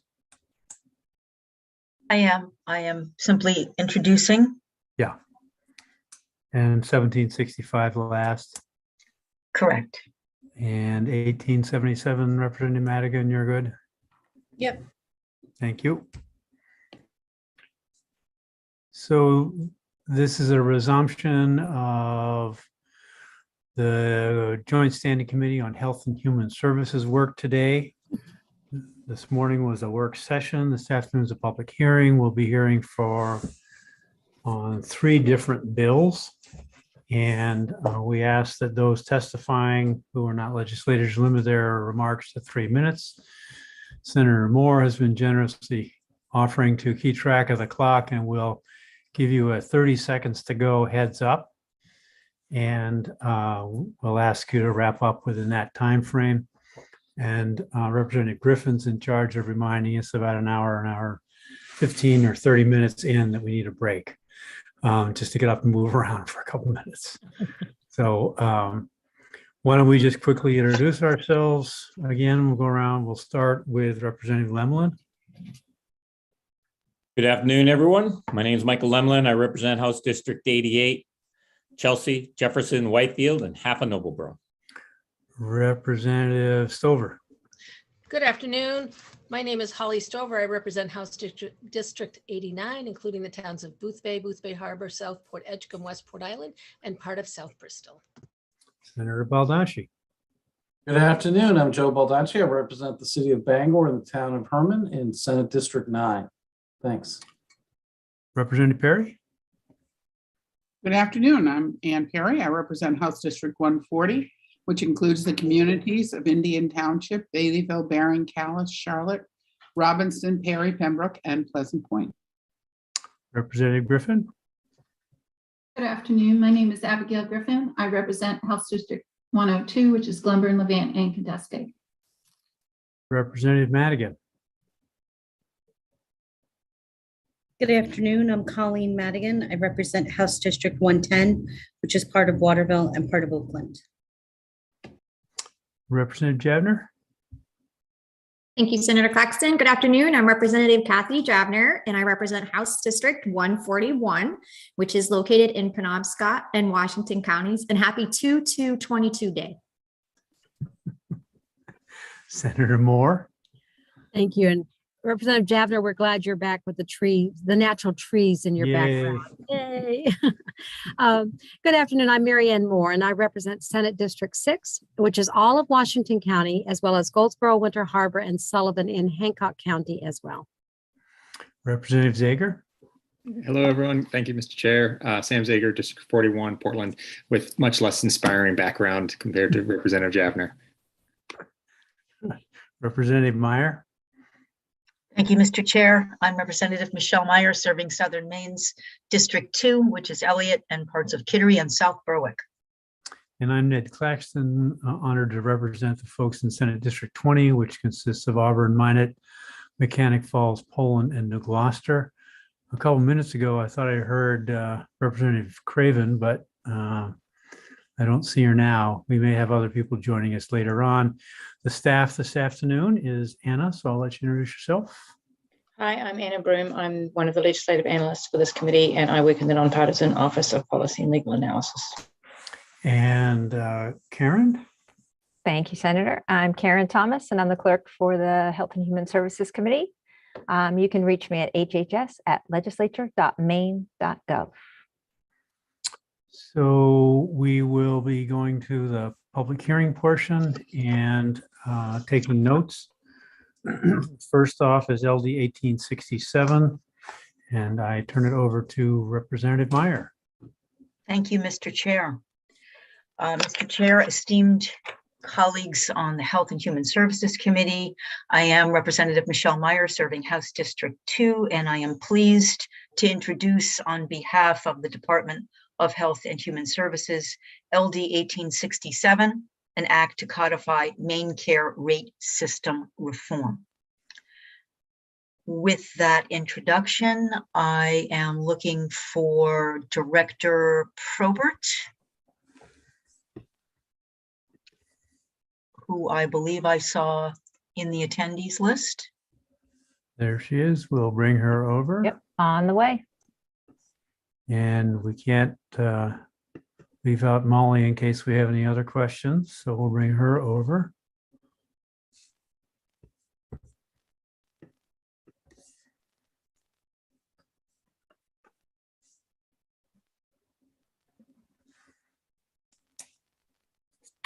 Very good. So when you're ready, Director Probert, the floor is yours. Thank you. Everybody is still popping up. I'm still coming out of the black hole, so give me a minute to make sure the computer is functioning. But we can see and hear you, so that's better than sometimes. Good. Excellent. Senator Claxton, Representative Meyer, and members of the Joint Standing Committee on Health and Human Services. My name is Michelle Probert. I'm the Director for the Office of Maine Care Services. I'm here today to introduce and to speak in strong support of LD 1867, an act to codify Maine Care rate system reform. I specifically want to thank the chairs and leads of this committee for their engagement on this proposal and co-sponsorship. I will be reading pieces of my testimony that you have directly. I will also be speaking off the cuff a little bit, so I hope you entertain me as I go back and forth a bit. First, I think everyone is aware, but just as a recap for those listening as well, this bill builds off the rate system evaluation study that the department's vendor concluded with about a year ago now. That rate system evaluation corroborated what we already knew in part, which is that the current rate system that we have is inconsistent, it is outdated, and it is irrational. The recommendations from that evaluation have informed the department's rate system reform plan for Maine Care. And this LD 1867 is a critical and foundational component of that plan. The two words that come to mind for me that are most important when I think about both this bill as well as about our rate system reform as a whole are investment and equity. Part of what the rate system evaluation showed us is that there are swaths of Maine Care services for which Maine Care's reimbursement averages between 40 to 50% of what other state Medicaid agencies pay. That is not tolerable. Regardless of what the service is, I think we can all agree that paying on average half of what other state Medicaid agencies pay and is not going to be adequate to ensure member access to services. And I think it is safe to say that all services covered through Maine Care are critical services. Some may seem larger than others, but in totality, they impact the lives and well-being of our members and their ability to engage in their communities and contribute to our state. Equity is the second word. We have segments of our system that have reimbursement adjusted on an annual basis and frequently have other tweaks to methodology. I'm not saying that that is a bad thing, but on the other hand, we have services that have not been touched for decades. And so there is not equity in our current system in terms of how we prioritize ensuring that rates are adequate and appropriate to reimburse providers for the services that they deliver to our members. So that is a bit of the background. I want to be very clear because I think that there has been some confusion on this point. Unlike many main care rate related bills that come before this committee, this bill is not about a specific service. It is not a proposal for a specific reimbursement amount or for a payment model. For this reason, there is not an explicit fiscal that accompanies the bill. Instead, what this bill is intending to do is to create a foundation, a structure, and a process to help ensure that we invest appropriately and equitably in main care reimbursement so that all main care members can enjoy adequate access to the services that they require. We need to make sure that rates are adequate and that we can keep them adequate. We need to commit to transparent rate setting processes informed by data, including the qualitative on-the-ground experiences of healthcare providers and of members. We need to seek out and incorporate national best practices and expertise on complex reimbursement issues, including how to reduce the administrative burden of reimbursement systems and to reward providers for the provision of high-value quality care. We need to regularly measure how our system and reimbursement levels compare to national trends across other payers, not just other state Medicaid agencies, so that we can correct course when needed down the road. This bill is not a quick fix. We all wish that it could be a quick fix and that this is something that we could wave the magic wand. It will take time to ensure that reimbursement for all services is on an equal playing field. We recognize that it is difficult to wait, especially in the midst of a pandemic, rising costs, and workforce shortages. The department has taken action and is taking action. We are investing $500 million in provider reimbursement this biennium alone. We hear the calls for increasing rates in the meantime as bridges to longer lasting reforms, and we have indeed devoted countless hours to providing such transitional supports, and we continue to do so. However, we cannot invest all of our resources on building bridges when this comes at the potential expense of having solid infrastructure and a clear road ahead on the other side. With that introduction, I want to talk about some of the particulars of the bill to make sure everyone is aware. First, for every service, we will conduct an assessment to see whether there are alternative payment models that may be appropriate for the service.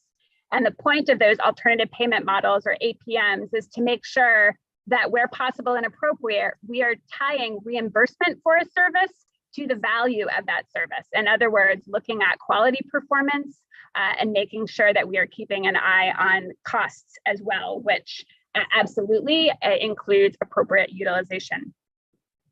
So that is number one. We review from the perspective of delivery system reform and alternative payment models to see what more can be done. Number two, we look to see if there is an appropriate benchmark out there already. There are many other payers in this country. We have Medicare. We have a great data source in the state of Maine, the Maine Health Data Organization, for commercial information for Maine's commercial rates. If there is an appropriate benchmark, we will prioritize using that appropriate benchmark, whether that is Medicare or commercial. We want to make sure that, unlike the current system, those benchmarks get updated. Medicare changes their rates every year. We should not be referencing Medicare rates from 10 years ago in our current system. We would also make that process a public process so that everyone is aware and there can be comment as appropriate. So 1, alternative payment models. 2, is there a good benchmark? 3, if there is not an appropriate benchmark, then we need to conduct a rate study. And rate studies should be conducted at least every 5 years. And in the meantime, between those rate studies or rebasing, there should be an annual cost of living adjustment to make sure that the reimbursement keeps pace with changes in cost of living. So those are the three big components that we will look at for each service. We also need to look at the bigger picture as a whole, as I said, to keep apprised of how main care is comparing nationally and across other payers. And so we will do a benchmarking study at least every 4 years that looks to see how our rates are comparing with those other payers and states. So as I already referenced in the letter, not all of this work can happen at once. We need to have a schedule. This LD also states that the department shall develop an annual schedule of rate studies that are coming up to make sure that we can get everyone to the same starting point before we make those regular adjustments and rebasing that I just referenced. Another piece of this bill, it looks at the rate study process and it codifies what that process needs to look at with a special attention to data, making sure that it's informed by data. That includes national sources of data, state sources of data, and data that's provided directly by providers, both qualitative and quantitative, particular to the services that they know best, including the cost of those services.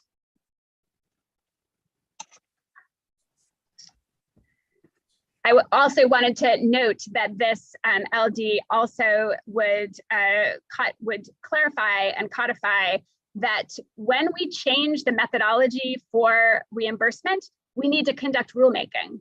However, sometimes there are changes that do not relate to methodology changes. I can give a couple of examples.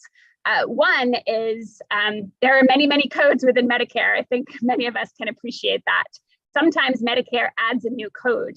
It may be under an existing section of policy. If we already have determined that the appropriate thing to do for that section of policy is to benchmark X% of the Medicare rate, then we should do that for that new code. We don't need to engage in entirely new rulemaking in order to do that. There are codes that appear, it feels like on a weekly basis, and we could do rulemaking all the time if we needed to do rulemaking for every code edition. Another example of what we're trying to get at here is if we have a rate study, and as part of that rate methodology, I'll use a simple example. If we're talking about costs of transportation, and so mileage reimbursement is something that you would look at that informs the cost of transportation. So you could have a methodology that says, we look at mileage reimbursement rate that is set to this federal benchmark. When that federal benchmark for mileage reimbursement changes, you don't need to conduct rulemaking.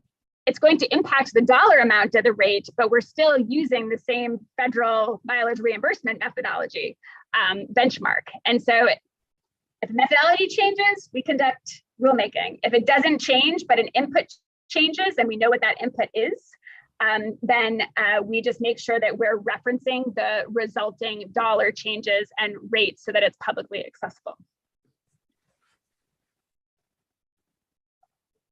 Okay, going to go back to my letter. So the final piece that I want to talk about is paragraph 4 of the proposed bill, which would establish an expert technical advisory panel to assist the commissioner by providing technical third-party expertise to inform the rate review schedule, payment models, and other technical matters relating to main care rates and payment models. As I hope I've already conveyed, provider and stakeholder input is critical to the rate setting process, and this bill codifies the requirement for such involvement. But advisement on topics such as rate review schedules, determination of appropriate benchmark percentages, payer sources, and selection of things like inflation indices, we think that those decisions and discussions are best suited for technical experts who do not have self-interest at stake when they're making those decisions. I also wanted to be clear that this technical advisory panel would really advise on broad cross-cutting issues. It is not going to be the role of that committee to get into the weedy details of individual rate models to say that this should be this input or this should be that input. So stakeholders, especially providers, are the experts on their service and should absolutely be providing that level of information when determining rates for their specific service. We need and want them to be involved. But when you're talking about broad cross-cutting issues, we want to make sure that we're appropriately utilizing the experts that we have available to us. In summary, I will close by saying that if you've been around main care at all, you may hear reference to the term legacy rates. And I don't think of it as being a complimentary term. It often refers to rates where we don't know how they came into existence. We don't know what the methodology is around them. Sometimes we don't know the last time they were updated. They've been around for a while. With this bill, I want this rate reform system, I want to flip that on its head and have this rate system reform be a positive legacy that will set the path forward to establish and maintain rates that encourage access, quality, and efficiency and are equitable across the board. Thank you very much.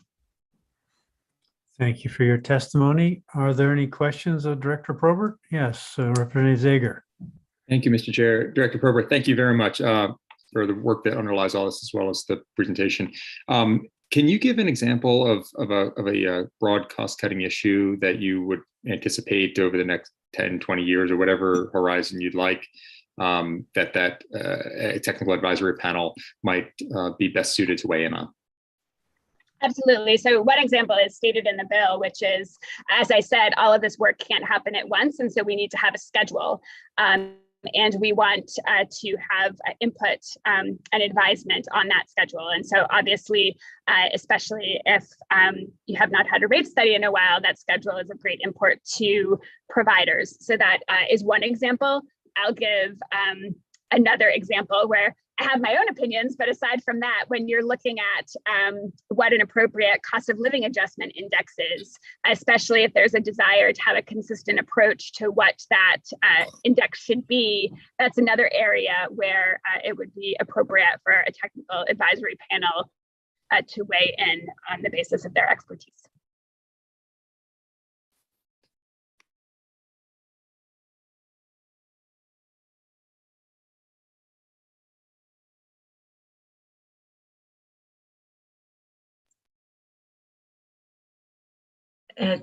Senator Claxton appears to be taking a call. So yes, Representative Javner, question for Director Probert.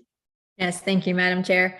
Director Probert, thank you very much for this information. I have a question concerning the funding source. I've read that, it's perhaps coming from the Main Care Stabilization Fund. First of all, correct me if I'm wrong, if that's not where the funding source is going to be from. And then also, just could you remind us where the source actually is for the funding for the Main Care Stabilization Fund? Yes, so thank you for pointing out the sentence that I meant to read and missed reading. So I will say that the funding for the actual components of this bill that will require funding going forward can come from two sources. So the department does anticipate that it would continue to submit budget initiatives when it is anticipating additional funds are needed, for example, for implementing recommendations from a rate study for a particular service. And so we are not suggesting that there won't be budget initiatives anymore, because there will be.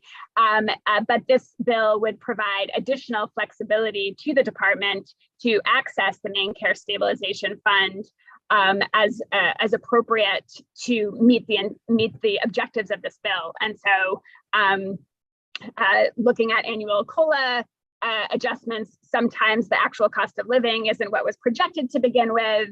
And obviously economic situation can change. And so sometimes we're in a position where achieving the objectives of this bill could cost additional dollars beyond budget initiatives. And this bill would provide us the option of using that stabilization fund. I am going to have to defer or get back to you with the specifics about where is the Main Care Stabilization Fund.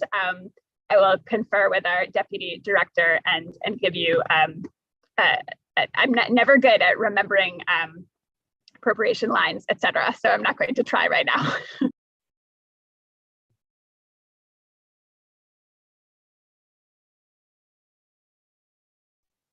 I do have one more question, if I may. Chair. Thank you. Thank you for that. Obviously, I'm not good at remembering those lines either. So if you could just expand a little bit more about the COLA situation. I read it said the COLAs will be figured for those services that haven't received the rate raise in the last 12 months. So can you just describe what that actually would look like on the ground? Sure. So first, I also want to recognize that there are services where there's already in statute a process for getting regular COLA adjustments. So that is one thing. I also want to mention that with this bill, for example, for services that are benchmarked to Medicare, we would update the Medicare year every year. So that is one way of providing a different kind of cost of living adjustment because the rates would actually change every year. So for services where there is a rate study, there should also be an annual adjustment. When we say there hasn't been a previous adjustment in the past 12 months, it basically means that let's say that there was a rate study that got concluded and new rates were implemented in April. We do not think it would be appropriate to then apply a cost of living adjustment that July of the same year. So basically they would go to the next July. So it would be a bit more than a year, but since they just got the adjustment, our intent is that we want to simplify this so that we're doing a cost of living adjustment on the same schedule to the extent possible. And that it applies to services that haven't gotten another adjustment already within the past year. Senator Moore, do you have a question? Yes, I do. Thank you, Senator Claxton. And Michelle, thank you for presenting this. I know we had talked about it briefly before. My only other question I was thinking about was the COLA itself, the arriving at the percentage. Is there a specific index that we're going to use? Are you going to leave that up to the advisory board, the panel to come up with where are we going to get that index number? So I will share that with the cost of living adjustment that is reflected in a budget initiative currently, we are looking at the same index that the state of Maine is using to make adjustments to the minimum wage. And so the department has taken the position at this point that is an appropriate approach to COLAs, broadly speaking. I will note that there are other specific services that historically and currently have referenced other indices. So I think that it would be an appropriate topic for a technical advisory panel to say, is it appropriate to have a single cost of living adjustment index for all services, or should there be variation based on the service? It's an interesting discussion. The bill itself leans toward, I should actually look at the language in front of me, but we think that having a standardized benchmark or index to the extent possible is good practice, but that is a topic that we acknowledge can use further discussion, and the technical advisory panel would weigh in on that. Are there other questions of Director Probert? I'm not seeing any, so thank you. And we'll proceed to some folks who want to testify, other folks who want to testify in support of this bill, starting with, before we do that, let's give Representative Craven a chance to introduce herself. Sorry, thank you. I'm Margaret Craven, and I represent House District 59, which is part of Lewiston. So let's begin with Charlie Dingman. Good afternoon. Good afternoon, Senator Claxton, Representative Meyer, and members of the committee. My name is Charlie Dingman, and I am here on behalf of the Maine Primary Care Association, a membership association that includes all of Maine's 20 community health centers, who provide comprehensive primary and preventive care for approximately 1 in 6 Maine people. Community health centers make up the largest primary care network in the state, and they provide high quality, wide ranging healthcare services. They are at the forefront of delivering care to underserved communities in the state without regard to patients' ability to pay.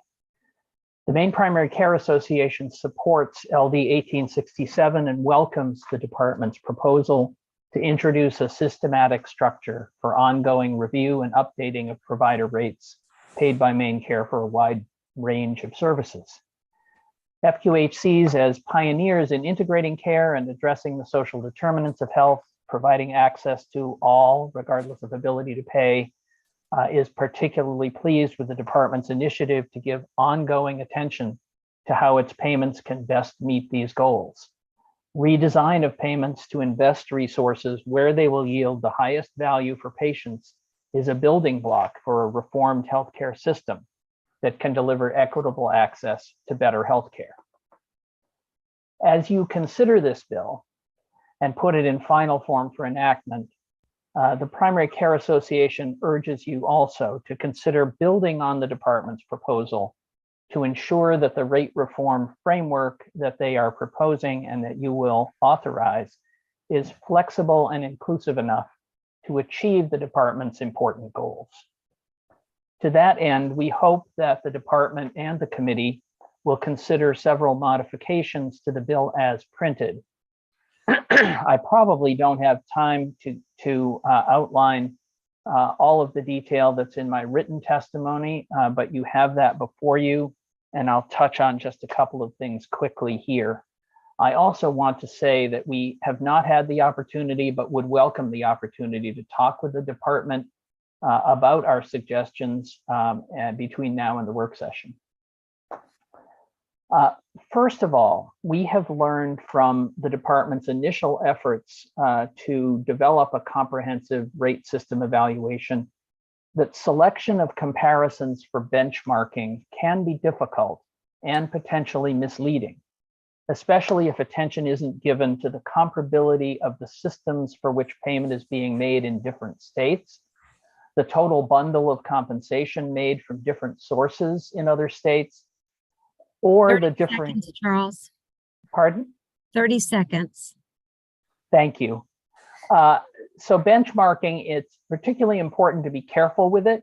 We like the fact that the bill makes it clear that it should only be used where it's appropriate, but we think that the same kind of public input that the bill provides for rate studies should also be provided for the decision-making process on when benchmarking is a good idea and when it isn't.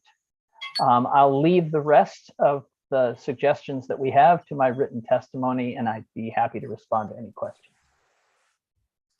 Are there any questions of Mr. Dingman? So how many different suggestions were there, or will there be in your, are there in your written testimony? There are 4 Okay. in the written testimony. Okay, and you're planning to meet with the department to go over those? We would be happy to do that, yes. Okay, well, hopefully that can be arranged. And have you talked with Sam at all, or Anna at all, to make sure she understands what you're trying to get to? That would be another good thing to do. I would be happy to do that as well. All right. So we're also speaking in support is Katie Fulham Harris. Welcome. Thank you, Senator Claxton, Representative Meyer, members of the committee. I am Katie Fulham Harris from Maine Health, and I am here to testify in qualified support. As Maine Health, as you all know, Maine Health is a large integrated health system that includes hospitals that rely on Maine Care, and to some degree, as well as our behavioral health services that tremendously rely upon Maine Care. It's about 88% of Maine Behavioral Health Care's revenue. So we very much support codifying a process that makes sense in statute. We know that because there hasn't been such a process over the last more than a decade, we've had rates that have languished and services that have crumbled. And you've heard me talk about that at some length, particularly in the behavioral health world. That and in those instances where cost shifting is available to organizations such as hospitals. The languishing of rates has resulted in increases to private payment rates as well. Like Mr. Dingman, we actually have 3 specific requests and modifications that we would request of the department. And I will just spend a moment on those. The first is the bill speaks very broadly to benchmarks and methodology, but without specificity about what will be adopted.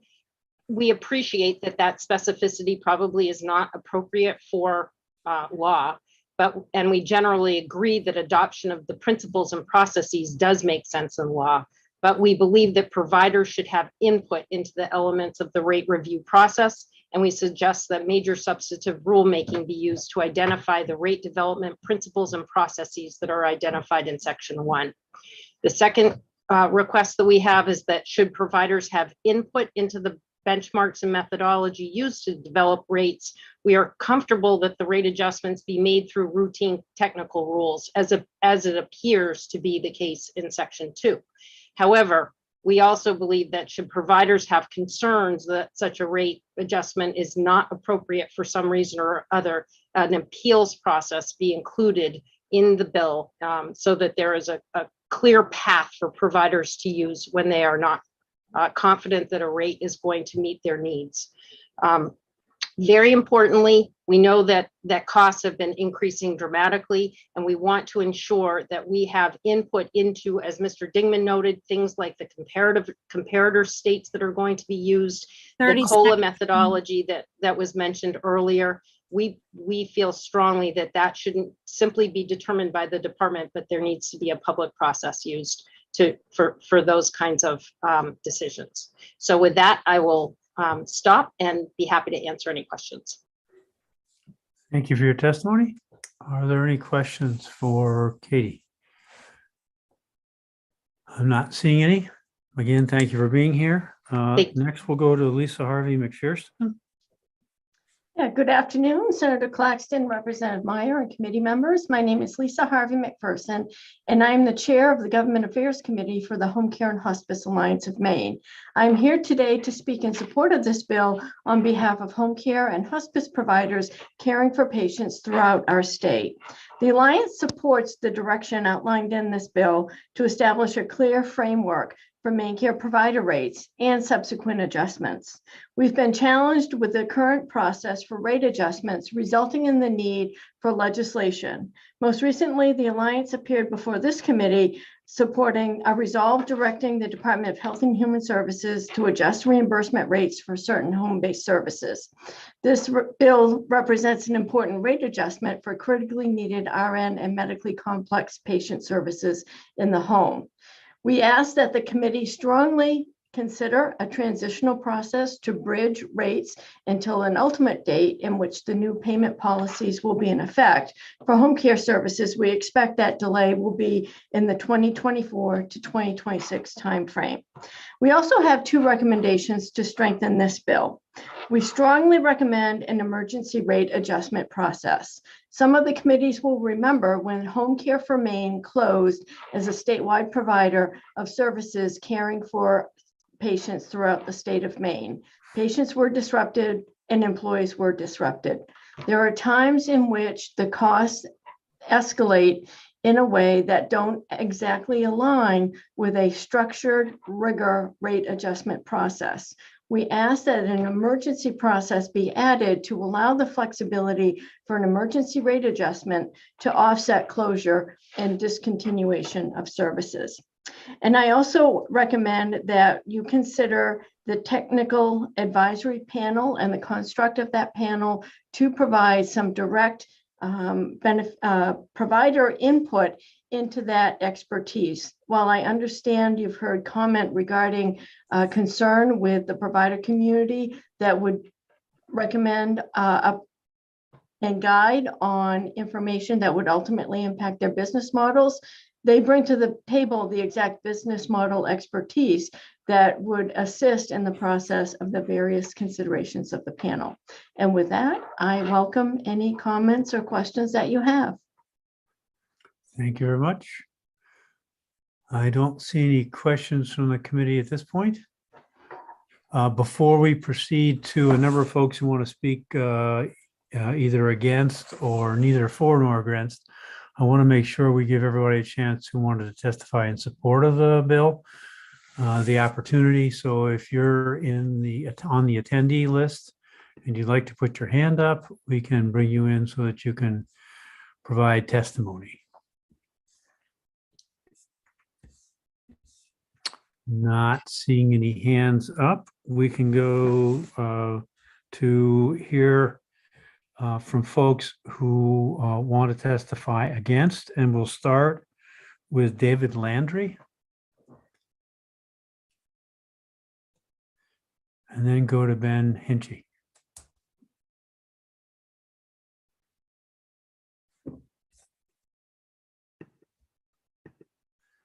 So David is making his way through the wormhole. And once he gets here, it'll be his floor.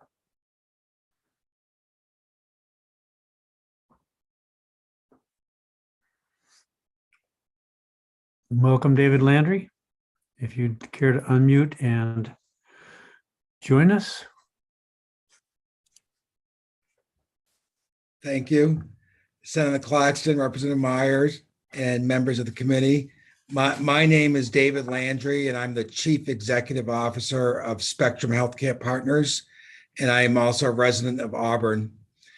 As you may know, Spectrum is Maine's largest independent healthcare provider with over 225 physicians and nearly 700 employees providing medical services across the state of Maine, from Lincoln to York, Ellsworth to Sanford, and covering all 16 counties in the state. We are participating providers in the Medicare and Maine Care programs, as well as all major commercial health plans in the state.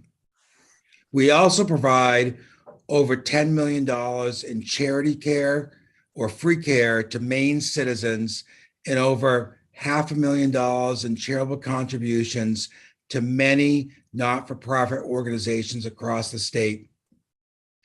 A significant majority of physicians are employed by the large hospital and healthcare systems in Maine. Spectrum is a physician-owned and led practice with independent providers working throughout Maine in large and small communities. We provide critical access and cost-effective care that is not burdened by the significant facility infrastructure and cross-subsidization that occurs within the hospital systems. In short, we see ourselves as a high-value solution and a lower cost opportunity for both the Maine care system as well as our commercial health plans.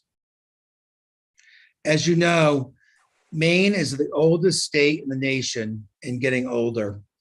Maine's providers are reimbursed amongst the lowest, in fact, the lowest quintile in the nation from the Medicare program. And Maine's reimbursement ranking is even lower in the Medicaid program, given that it reimburses at an even lower rate than Medicare.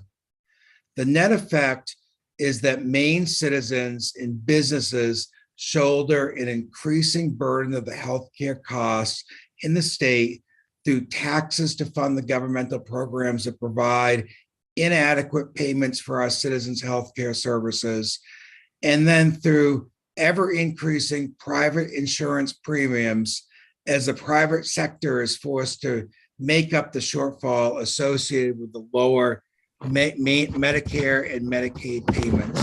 30 seconds, David. Thank you, Senator. Given this, while we appreciate the proposed increase in the Maine care reimbursement rates as recommended for the department and the Myers and Stauffer analysis, we are concerned that the proposals are insufficient to ensure that there is adequate reimbursement for those providers, such as Spectrum, that provide critical healthcare services to Maine care beneficiaries. We compete in a national market for the best physician and other clinical talent, and without sufficient compensation for our services, we will be unable to continue to recruit and retain the necessary providers to perform the clinical services to Maine citizens whether they be main care enrollees, commercially insured, or are insured. In conclusion, we would advocate that consideration be given to aligning the main care reimbursement rates to the comparison states that were reviewed. This will be further discussed in detail by Ben Hitchie of Schooner Healthcare Resources, who will follow me shortly. The proposed increase to 71.4% of the current Medicare fee schedule is simply inadequate to ensure continued access to medical services and the ability of independent providers such as Spectrum to be able to continue to recruit and retain high-quality providers. Thank you for your time, and I'd be happy to respond to any questions. Thank you. I didn't see if you had submitted testimony. I did not submit written testimony, just this oral testimony. Okay, and you're certainly invited if you want to make some points or expand on what you just offered to send in some written testimony so we can review it prior to our work session. So that gives you about a week or 10 days. Thank you, Senator. I don't see any questions, so let's go to Ben Hitchie. Welcome. Thank you, Senator. Senator Claxton.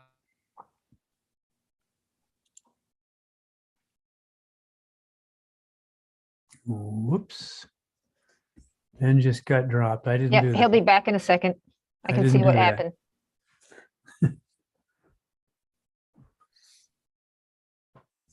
Apologies, Mr. Benchy. Not sure what happened there, but welcome back. No problem, Senator. Thank you. Go right ahead. Senator Claxton, Representative Meyer, members of the committee. My name is Ben Hinchey, and I am a medical economics subject matter expert for Schooner Healthcare Resources, a healthcare consultancy based in Portland. I'm here today testifying on behalf of our client, Spectrum Healthcare Partners. For the types of services that Spectrum Healthcare provides for main care members, this draft bill would require that the department benchmark main care rates to Medicare rates by referencing Medicare rates from the most current year available and by establishing a consistent percentage of Medicare for those services.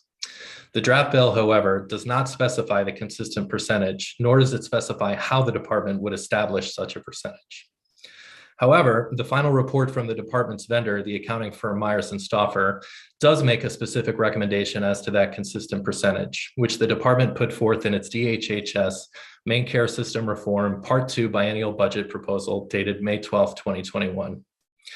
The Myers and Stauffer report recommended 71.4% as the consistent percentage of Medicare, solely because their analysis indicated that at those rate levels, no service category would receive an overall decrease in payments for main care services compared to current rates. The specific recommendation, however, does not appear to consider other factors, like whether or not the recommended rates would be sufficient for physician practices in Maine to continue to sustainably provide these services, or whether the rates would be competitive with similar states' Medicaid rates. While Spectrum Healthcare agrees with the recommendation to benchmark main care rates to current year Medicare, Spectrum does not support the specific recommendation of 71.4% of current Medicare. Ultimately, Spectrum cannot support this draft bill in its current form because of the lack of specificity in the process regarding how the consistent percentage of Medicare would be determined by the department. Without further codification of how the department would establish that percentage, Spectrum is left to assume that the department will continue to rely on the recommendation made by its vendor, which is consistent with the budget proposal made by the department last year.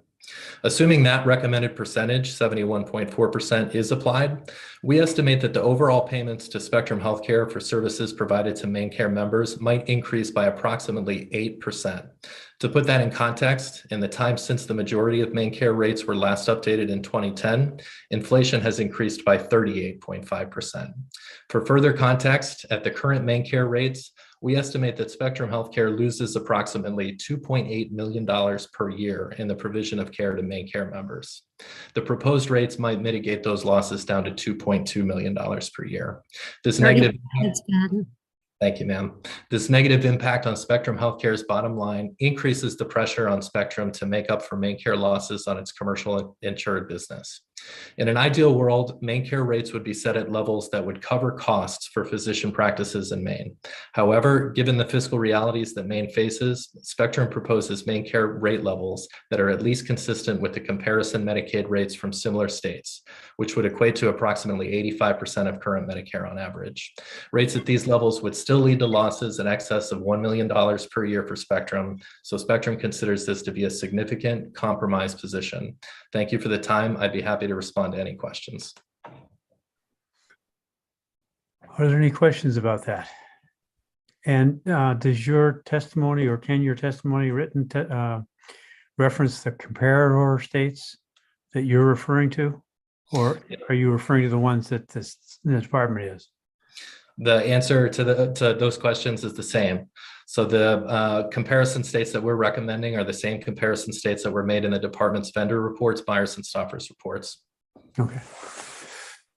Thank you. Thank you for that. Are there any questions for Mr. Hinchey? I don't see any. So thank you for being here and sharing that perspective. Next, we'll hear from some folks who are neither for nor against. And we'll bring in Angela Westhoff is already here, and then we'll hear from Jeff Austin. Welcome, Angela. Thank you, Senator Claxton. Good afternoon, Senator Claxton, Representative Meyer, and distinguished members of the Health and Human Services Committee. My name is Angela Westhoff, and I serve as the President and CEO of the Maine Healthcare Association. We represent approximately 200 nursing homes and assisted living facilities, also known as PNMIs, or private non-medical institutions, all across the state. On behalf of the membership, I'm here this afternoon to provide some comments, neither for nor against LD 1867. MHCA is pleased that the department is engaging in this important work, formalizing a process for reimbursement rate setting system reform, and outlining the principles and processes to address this complex task in a meaningful way. This exercise is long overdue. Not only is this an opportunity to impact rates, but it is critical that we do so in such a way to ensure that we do not continue to lose providers due to insufficient reimbursement rates. Particularly when coupled with a staffing crisis, providers are faced with difficult decisions and in some cases have been forced to shutter their doors. Since August of 2021, we've seen a total of 5 nursing homes and 1 assisted living facility close. The impact to the residents, their families, and the community is devastating. Prior to that, about a dozen nursing homes had also closed. While there are several contributing factors, and it's never an easy decision to make, the overarching issue has been the fact that reimbursement rates have not kept pace with the increasing cost of wages and benefits for direct care workers. We are pleased to see language in this bill that addresses cost of living increases on a consistent basis. I would just also comment that market forces like the extreme labor shortage that we're currently facing may not adequately be addressed by a general COLA. Presently, reimbursement rates are not sufficient to cover all allowable costs. For example, in 2020, the difference between main care costs per patient day and the main care reimbursement was $19.79. That's a $28 million shortfall. Historically, providers have offset Medicaid shortfalls with Medicare reimbursement and private pay. Today's pandemic situation notwithstanding, the other sources of revenue do not always succeed in covering those shortfalls. With respect to using other states for benchmarking, we would have serious concerns about using some states' nursing facility rates as a comparison to Maine. For many years, Maine has had a higher medical eligibility requirement for NIF residents, which results in a higher acuity of residents' needs. This acuity, in turn, results in a higher cost of care. Likewise, Maine has a higher minimum staffing requirement than most other states, so it will be very important to choose comparison states fairly and accurately regarding these factors. In terms of assisted living, Maine is also an anomaly. 30 seconds. Yeah. Thank you, Senator. Maine is also an anomaly in that regard, and we would say in light of factors dealing with Maine's aging population, many of our assisted living residents will qualify for nursing home level of care. So finding comparable states for benchmarking will also have to be approached carefully and thoughtfully.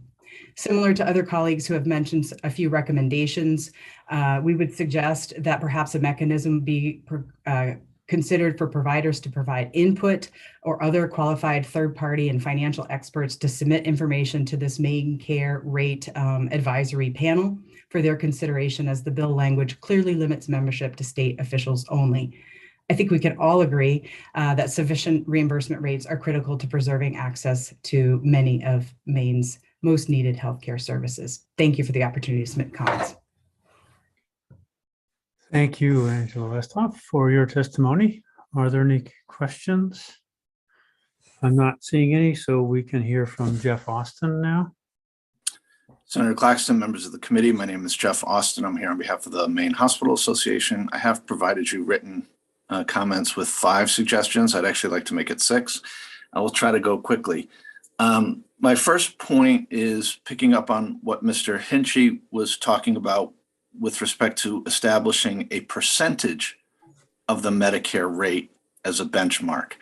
And the statute references that on page 1, lines 19 and 20. That seems very unfair. Why should the statute say anything other than 100% of the Medicare rate is the default benchmark? Why bother choosing a benchmark if the statute is then going to say layer on top of this benchmark an arbitrary percentage thereof? That's quite unfair, be it 71.4, 82.3, or any other factor. You completely undercut the legitimacy of the benchmark when you apply to it an arbitrary fraction. As a statutory matter, the presumption should be 100% of the Medicare benchmark. And then if the state wants to deviate from that, then it can, but it should go through a process to explain why they're deviating from what Medicare pays for the exact same service. And for the record, like most other providers, our Medicare rate does not cover all of our costs. It is a below cost rate. It is not a particularly generous rate for providers. So you should not set as a policy matter that a fraction of Medicare is an acceptable rate at the outset. Our second comment is Medicare has a CMS data-driven process to set, for at least hospitals, our rates. Occasionally, Congress will come in from left field to grab money. Those kinds of things should be excluded or should somehow be accounted for in the DHHS rate making. So remember a few years ago, they were going through those constant fiscal cliffs and sequestration and all those things at the federal level. That knocked down our reimbursement rate. Had nothing to do with the respectable rate setting process that CMS goes through. It was just arbitrarily Congress coming in and grabbing money. So somehow that should be factored in or accounted for. On the top of my second page of testimony, this is probably the most important comment we have, but it's also probably the cheapest comment we have. Nowhere in here do we really incorporate quality and access as operational items. Okay, thank you, Senator Moore. They are important factors, particularly access. And the federal law actually requires access be considered when setting rates. The bill references the federal reference point, and I give you the language, but nothing operationalizes it in this bill. I can explain why it's kind of a cheap comment if you would like. And then I have 2 other comments. We agree with Ms. Probert that, yeah, there are some things that don't need to go through full rulemaking if they're just updating the year reference to a Medicare benchmark from 2020 to 2021. But there should be at least an informal comment opportunity. They should post what they're doing and just at least give us 90 days to send them in a letter in case they might have missed something that we know about or whatever. And then finally, I don't want to mess, I don't think we should mess with the expert advisory panel that DHHS wants to put together, but maybe a second advisory panel made up of providers should be included. And with your indulgence, I'd like to squeeze in a 6th point that I didn't make that should be accounted for. But that's up to you, Senator, if I have your permission to do that. Did you have a 6th point, Mr. Austin? I do. Thank you very much. And you might not like it because it's aiming at you guys. One of the problems, one of the shortcomings of using the federal government established rates as a benchmark is it does not account for anything you do as a state legislature. So I'll give you an example right now that's driving me crazy from one of your fellow committees. The Labor Committee is going to change the overtime threshold law. There's a federal threshold of like $38,000. Maine's going to make it like $58,000. That won't appear in any Medicare rate making. It's not happening at the federal level. Just like your minimum wage changes don't happen at the federal level. So there are things that you might do to affect our cost structure that won't show up in Medicare rate setting because it's not happening at the federal level. So there should be somewhere in here an accounting for Maine legislatively imposed cost increases that would not appear in federal rate making because they're not being imposed at a federal level. So mandatory paid leave, overtime threshold changes, stuff like that that you're considering doing that the feds don't. That should be accounted for in our opinion. Thank you for letting me go on, and I'd be happy to talk to the department if there's a sidebar conversation before your work session and take any questions. Representative Madigan. Thank you, Mr. Chair, and thank you, Mr. Austin, for being here. I wonder if you could share with us or provide to us information on how it came to be that benchmarking the main care rate to a Medicare rate came to be. My concern about it is, of course, I'm glad you mentioned the problems with sequestration and things like that impacted Medicare rates. There's been other things where Medicare rates have been cut, at the federal level. And so I'm just wondering kind of how that came to be. And it doesn't make sense to me. And I mean, it doesn't make sense, like, my mechanic doesn't decide what he's going to charge me in quite the same manner that we ask, how we pay healthcare. So. Right. I don't know. I don't have the long enough experience in this world, in this field to know how it came to be. I would defend it in the realm of there's no sense in reinventing the wheel. I mean, I don't know that the state needs to reconvene a series of healthcare experts to figure out what rates should be or how they should be adjusted if there's a defensible process out in the world that you can piggyback on. And I think good, bad, or indifferent, Medicare is not perfect by any stretch, but they have a pretty defensible, open, challengeable rate setting process. And so all things being equal, we're a small state, go ahead and piggyback on it. But in the course of piggybacking on something, be cognizant of where their process might have shortcomings. And the one that is a pain to our guys, stuff like sequestration just comes in because they don't want to pay their bills. And so they just do an arbitrary across the board cut. So we just want that accounted for, but a underlying Medicare benchmarking is rational to us overall, but let's keep it rational. Take out the irrational parts where we know they exist. And just one follow-up. The percentage of, in other words, making the main care rate a percentage of the Medicare rate. How long historically has that been going on? Do you know? I can find out. See, we have the rainbow of reimbursement methodologies in hospitals. We have everything. We have cost-based reimbursement. We have percentage of Medicare reimbursement. We have flat rate reimbursements that aren't tied to Medicare. I think a lot of times it's when old reimbursement systems were being changed to new ones, you back into the numbers. So if the total amount of spending on hospitals was 100 million over the old system, and you want to convert it to a Medicare-based system and not spend any more or less money, it's like, okay, we've got 100 million to spend. We're going to benchmark to Medicare rates. And it's just simple math backing into, 100 million at these rates in Medicare, that comes out to 82%. Right. So it's a conversion process. So as you convert people over to Medicare, if you don't change the budget, you don't want to cut them, but you don't want to give them a raise. It's just math. All right. Thank you. Are there any other questions for Mr. Austin? I don't see any. So let's go to Kim Humphrey. Welcome. Thank you. Good afternoon. I'm the mother of a son, Dan, with severe autism and bipolar characteristics, served by Maine Care from age 11 to 20. Because Maine Care rates were inadequate for in-home supports, he was out of state.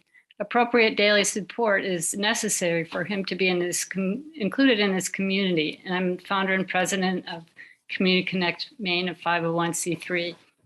I'm neither for nor against this bill. I admire the effort and concept behind this bill, but I am an expert on, I'm not an expert on rate structures, but I am an expert on the lived experience of the Maine Care member, my son, and others. And as a person that has witnessed this system of care for a subpopulation for 3 decades, I'm also painfully aware of that disability is a disparity that suffers so much inequity that it often doesn't even make the list of populations with disparities.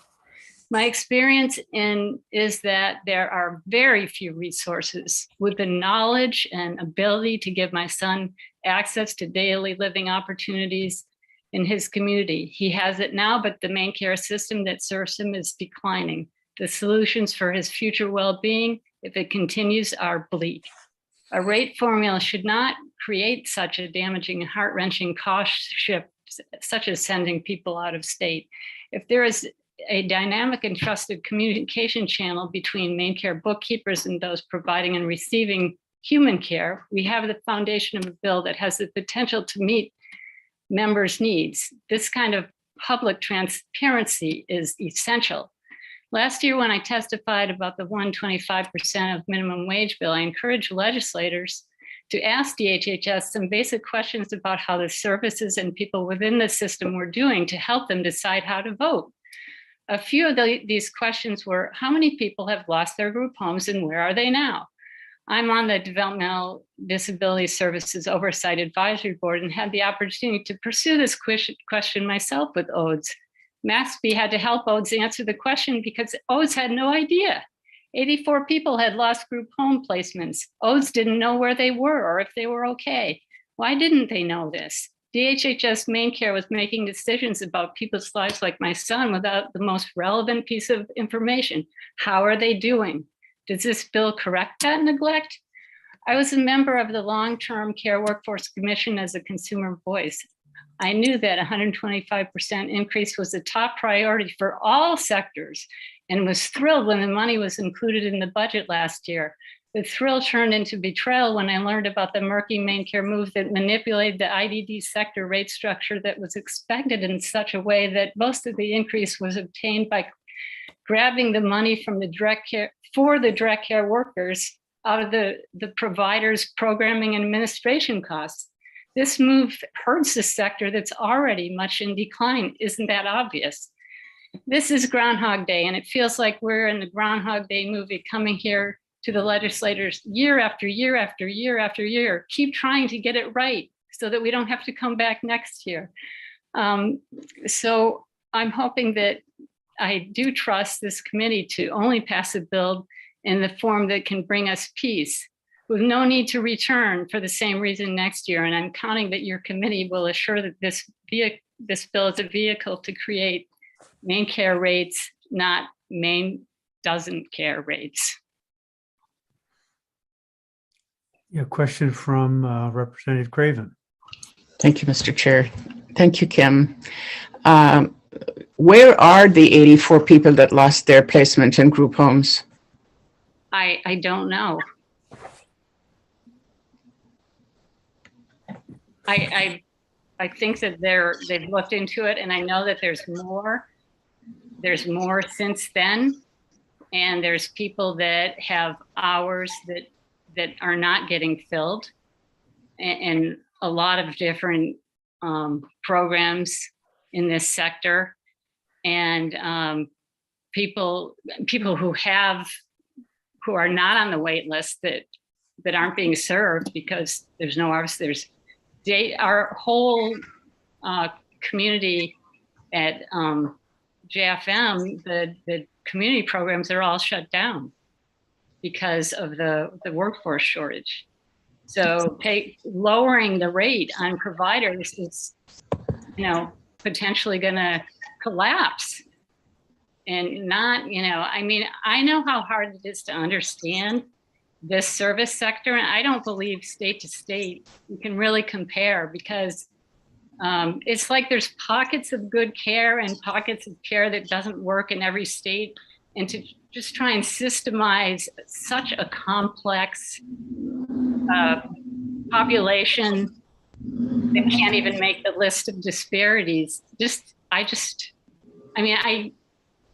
They have really good expertise on rates, and I trust that they know what they're doing with the books, but it's really hard to understand this population and do it well.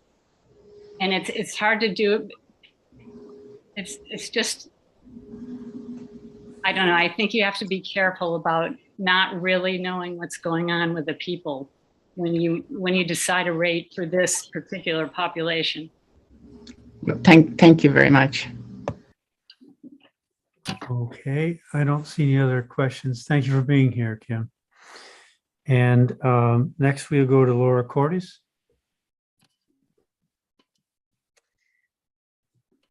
Good afternoon. My apologies. We can hear you. There we go. Now we can see you. Thank you for your patience. Good afternoon, Senator Claxton, Representative Meyer, members of the Committee on Health and Human Services. Thank you for the opportunity to provide testimony on LD 1867.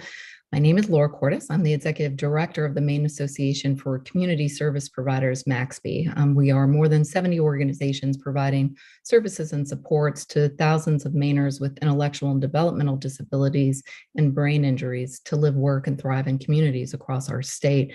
I want to acknowledge the department for its multi-year effort and work towards the creation of a rate-setting system designed to be efficient, consistent, and fair, that supports the development of rates that can support and ensure access to the many Maine care services that thousands of Mainers need and rely on day to day in our state. Codifying this system is a significant step forward. It's going to put in place something for certainly future administrations to follow, but it will certainly provide long overdue system clarity and transparency that we need. Rates, how they are built, the specific components and assumptions that make up the methodologies are so important to our members because the overwhelming number of IDD service providers depends solely upon Maine care reimbursement in order to support, serve, and care for some of our state's most vulnerable. We do not have private market health insurance rates and reimbursements to buffer the losses in Maine care services. Be it a nonprofit or a business, these rates, what's behind them, when and how, and why they might be adjusted is of utmost importance. So is our role in helping the state to understand the real cost of doing business and how Maine is different than other states that they may be looking at for benchmarking. My testimony today is neither for nor against the bill. I will submit written comments. We do support the codification of a rate setting system. We are certainly supportive of an annual COLA increase. We do have concerns about some elements that are unclear as written and have suggestions for the committee to consider as well. Several of them you've heard already today, but I will be brief and say, certainly asking the committee to consider including an exceptions and appeal process so providers can request a rate review or repeal a new rate to address a new or emergent circumstance is really warranted. We know this committee looked last year, understanding that we did not have a recourse to address local minimum wage or labor requirements, for example, that could put services at risk. We appreciate your request last year that the department established such a process, and we ask that one be added to this bill. 30 seconds, Laura. Thank you. To further the goals of transparency, we ask that there be a centralized location for the posting of rates by not only by service code, but all the related information that folks need: targeted date for next evaluation, year of last adjustment, an indication of whether the rate is tied to a benchmark or rate study. And I'm going to jump down to my last recommendation, and that involves Section 2, rulemaking for state adjustments. Last summer, without notice, the department replaced a long-standing rate methodology for Section 21 agency home support service. They did so without stakeholder notice or input, or the use of a new rate study. It has resulted in a cut of over 40% of the program costs to that service and significant shortfall for what was anticipated and now needed to achieve the intent of the 125% of minimum wage initiative that hundreds of families, main care members, and workers advocated for. That's what we certainly hope to fix in the supplemental budget for this bill today. I want to prevent that from happening again, not only for our providers, but for any provider in the state. And I don't know if the first sentence in Section 2A actually does that. I might suggest that the changes to rate methodology period be subject to adoption through rulemaking in accordance with the Maine Administrative Procedure Act. I do not know if there are other ways in which the department could change a rate methodology that aren't listed here. Rate study or the value-based payment model are the two here, and it might provide clarity if it is simply changes to rate methodology. Thank you. I appreciate the time and consideration this afternoon. Thank you for your testimony. Are there any questions for Laura? I don't see any. Let me check with Dan Moran. He had his hand up. And did you propose to testify related to LD 1867? Looks like some other folks would like to testify. So we'll bring in Ray Nagel and Mallory Shaughnessy too.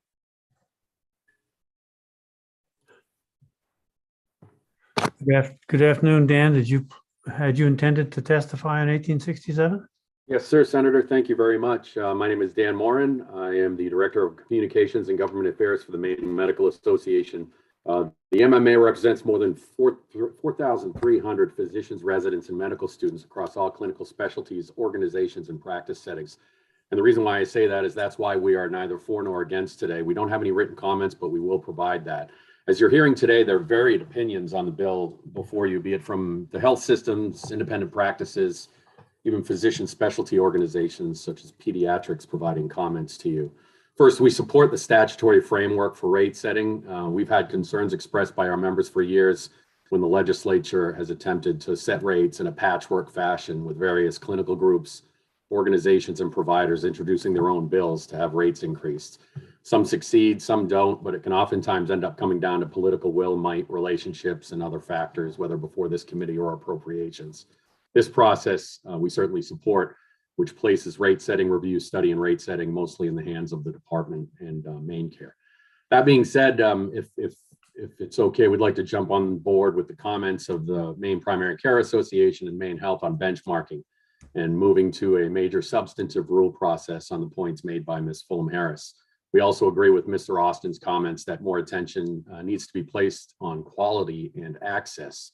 Of course, we're sure the goal of Maine Care is that, but it's not down in ink, and anything that's not down in ink is prone not to be done for whatever reason, whether it's this administration or future administrations. That's all the comments we have today. Again, I'll send some in writing, and we'd be happy to answer any questions from the committee, and happy to work with Maine Care and other stakeholders to make this an even better process.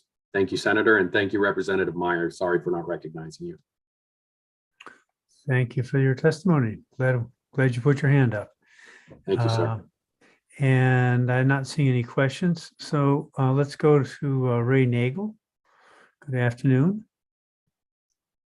Good afternoon, Senator Claxton, Representative Meyer, and everybody on the HHS committee. I'm Ray Nagel, the Executive Director of Independence Association in Brunswick.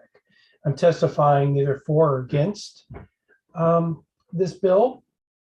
I did want to point out that WGME did do a report a couple of years ago that identified Maine as the 4th least affordable state in the nation, meaning only 3 states were less affordable than Maine. And I heard a couple of people testifying about what should be included in rate setting and benchmarking. And I think that that needs to be taken into consideration. My staff can't even afford to buy a home or the rents, and they drive a great distance to come to work with people that have developmental and intellectual disabilities. I believe I heard Commissioner Probert state that if there was a change in modality, that it would be considered up for a rule change. And I'm wondering if the change in methodology of a rate would be considered a modality change. Because if that's the case, I would definitely be in support of this, given the fact that we lobbied you and the entire legislature all of 2021 to try to support 125% of the labor portion of our rate, only to find out on July 1st that the Office of Main Care changed the methodology from the rate that we were budgeting and the rate that we were explaining to the legislature, the rate that the legislature understood our needs, to a different rate on July 1st without any knowledge. Nobody knew. I found out by doing the math, and I alerted Laura Cordes from Maxby and said something's wrong with the math. That's when Commissioner Probert said, oh, we changed the methodology. If this rule would require her to be more transparent, I wish she would have had the rule before she made the changes. Unfortunately, that's impacting me significantly. I have a 40% staffing vacancy rate. 30 seconds, Ray. Thank you. And I'm being asked to do more under new rules that the state is imposing on us. And I would ask that you please ensure that all rate systems are transparent. Thank you very much. Oh, and realize how expensive it is to live in Maine and not just compare us to Nebraska and South Dakota, like a recent survey did. Thank you. Thank you for your testimony. I don't see any questions, so let's go to Mallory Shaughnessy.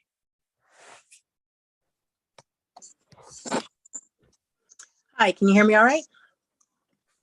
Yes, we can. All right. Thank you, Senator Claxton, Representative Meyer, members of the Joint Standing Committee on Health and Human Services. My name is Mallory Shaughnessy. I live in Westbrook, and I'm the Executive Director of the Alliance for Addiction and Mental Health Services. And on behalf of the 35 members of the Alliance, I am here to share our thoughts, neither for nor against LD 1867, an act to codify Maine care rate system reform. At the Alliance, we have discussed the larger issue of Maine care reimbursement rate reform in depth in 4 years. We've come before you for years with our serious concerns about the reimbursement rates for Maine care services for mental illness and substance use disorder services and how they have not kept pace with inflation and the actual cost of providing them. I won't belabor this point. As you've heard from me numerous times, and you can see in the paper nearly every day, the reporting on the current crisis in access to behavioral health services. We have discussed this legislation in depth as well and have been awaiting it with great interest for the past few years. We're thrilled that it is before you today. In the 129th, I'll take you a little bit history here. On the 129th legislature, we participated in developing legislation sponsored by Senator Sanborn, LD 1052 then, which was to require regular and transparent review of Maine care reimbursement rates. I'm sure many of you were on the committee still then, and that this would call for this rotating schedule and regular review. At the hearing, the department came forward and said, we are planning on doing this. Please let us do it, and we'll come back to you with it.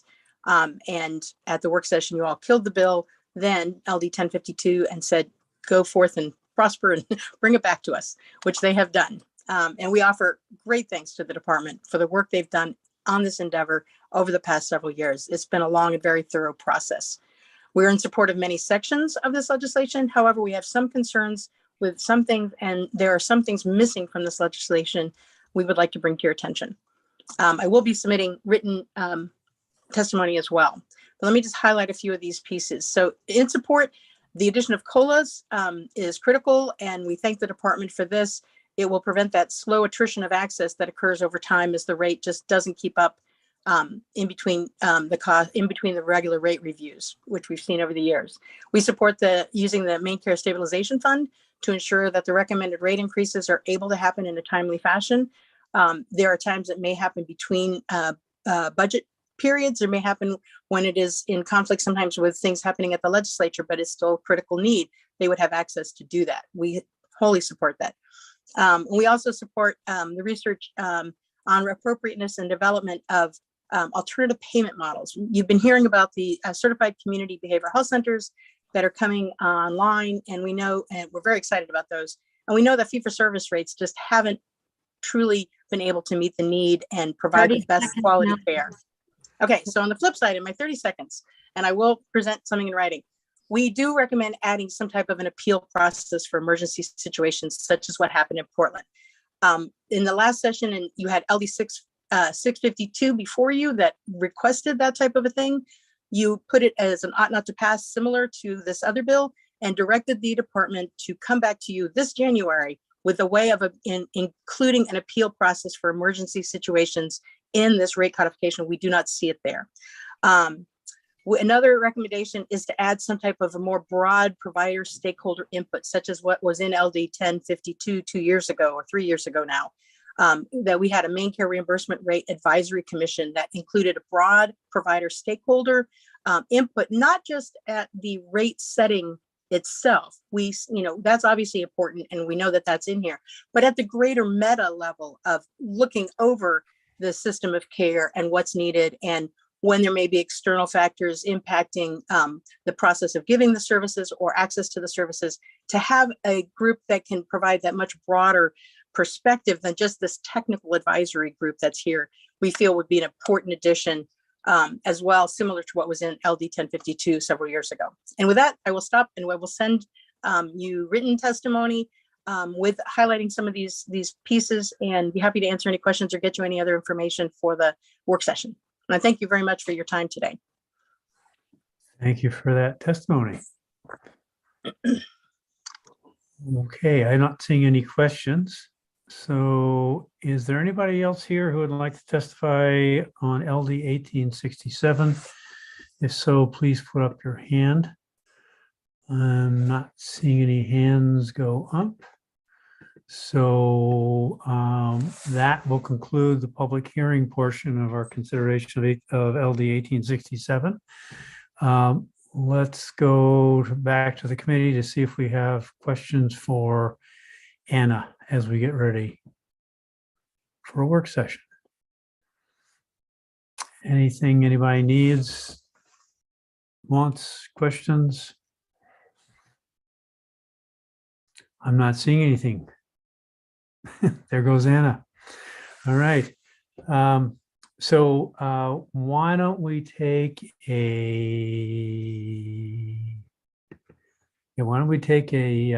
10-minute break, as I'm reminded by one of my colleagues, and come back here at 3:37. We'll be back for consideration of the last two bills of the afternoon. How about 2:37? What did I say? 2:37. Thank you. Yes, long break. 2:37. Thank you. I need a break.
Sunshine and 38 degrees. Go figure.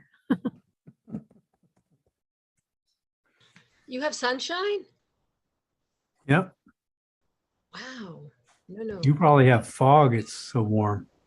It's foggy and kind of dank and My driveway is thawed. I'm excited. but it's 39 degrees. Yeah, that's a good part. We'll Take satisfaction and pleasure in small things. Okay. So welcome back to resuming our hearing this afternoon. We have two more bills to hear. First, we'll hear 1877, and I turn it over to Representative Madigan to introduce the bill.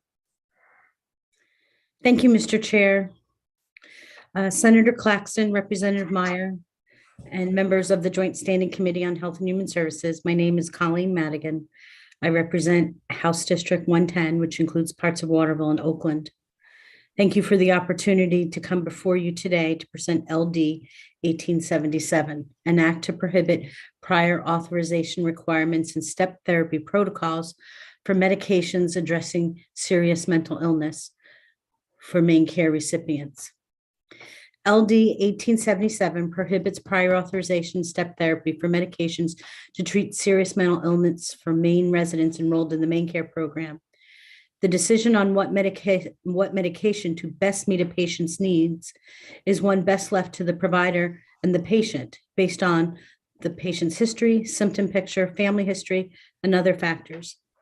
These decisions should not be based on the need. They should be based on the needs of the patient, not on cost. Right now, some individuals are prescribed an effective medication while in the hospital, only to have that medication regimen interrupted by the requirements for prior authorization and step therapy once they are discharged. This is disruptive to their care and unnecessary. It is harmful to patients. For people living with serious mental illness, access to continuous integrated care without disruptions is crucial for their recovery. People with mental illness are our parents, employees, friends, family members. Medication, along with other interventions, often provides a path for these individuals to lead fulfilling, safe lives. Disrupting care by requiring step therapy can lead to individuals losing functioning, job loss, family conflict, including involvement with child welfare services, homelessness, incarceration, and long-term impacts on health and mental health. These poor outcomes are more expensive than any money saved by the prior authorization process. Prior authorization also places an expensive burden on providers. This takes away time spent on providing high quality care to patients. There will be people coming to testify after me about the need for this bill. I'd be happy to answer any questions. And I just want to add that I've seen the letter from the department regarding this, and I look forward to working with them because I think there are some things that perhaps they didn't understand about the bill. They had some concerns about whether it would run afoul of CMS, particularly in regards to children. This bill is only for adults. So this would not run afoul of any CMS requirements for children. Some of the other things I think that are impactful is that this type of legislation has already been passed in 10 other states. And so it has met, CMS requirements, and it hasn't run afoul of it. And so I and allies look forward to working with the department to clear up any misconceptions and work this one out. Thank you, Representative Madigan. Are there any questions for her? Yes, Senator Moore. Thank you, Senator Claxton. Representative Madigan, we, as I'm looking at it, we actually passed a bill last session, I believe it was, that covered it for private or for insurance carriers, very similar. Am I correct in that? Yes, you're correct. Okay. Okay. So this would just be, make it fair, for main care recipients as well. Gotcha. Thank you. Thank you for reminding me of that, Senator Moore. It was one of my reasons for putting this in. Yeah, we've already talked about this, but then when I was looking at it, it was for private insurance, not for Medicare. Yep. Thank you. You're welcome. And I don't see any other questions, so we'll go to first of a number of folks who'd like to speak in support, beginning with Debbie Plotnick. If you want to unmute and join us, we'd like to hear what you have to say. Thank you so much, Senator, and thank you to the members of the committee for allowing me to be here today. And I come wearing a couple of different hats. I submitted written testimony. You can see the funny letters that come after my name, the Master's in Social Work and the Master's in Law and Social Policy. And I have been with Mental Health America for over 15 years looking at states' issues. And thank you for bringing up the bill that was just passed last session. It really is remarkable, and I've been holding it up as a model across the country as other states. Why does it matter? It matters to people because medication is not interchangeable. And I speak both from my professional point of view and as a family member of people with serious mental health conditions. So when medications are limited, people will, for very good reasons, drop out of care because young people put on 100 pounds in 2 months. That's not okay. And when I mean young people, I'm talking about 18 to 25, just in the point where you're starting your life, you're starting your job. It really matters. When people need to change insurance, and we've already talked about this, and they have to switch, it's really a problem. Your other bill took care of that. But what Medicaid programs across the country do is they're the largest provider of mental health services. So it looks like a good fiscal idea to hold down those medication costs, but it's not, because the results of not having people access medication, stay on medication that may be working for them, or starting on the right medication often means there's crises. And that's expensive. It costs police. It costs people, unfortunately, landing in jails, not because they are criminals, but because of our crisis response.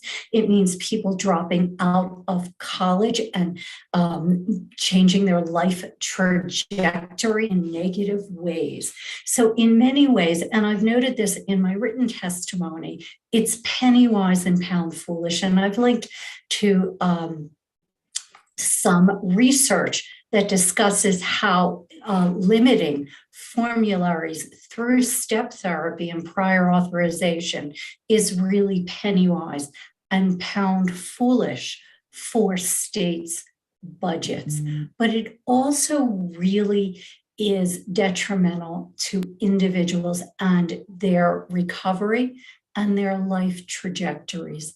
And I'd be very happy to answer any questions from members of the committee in terms of why this is an outstanding bill.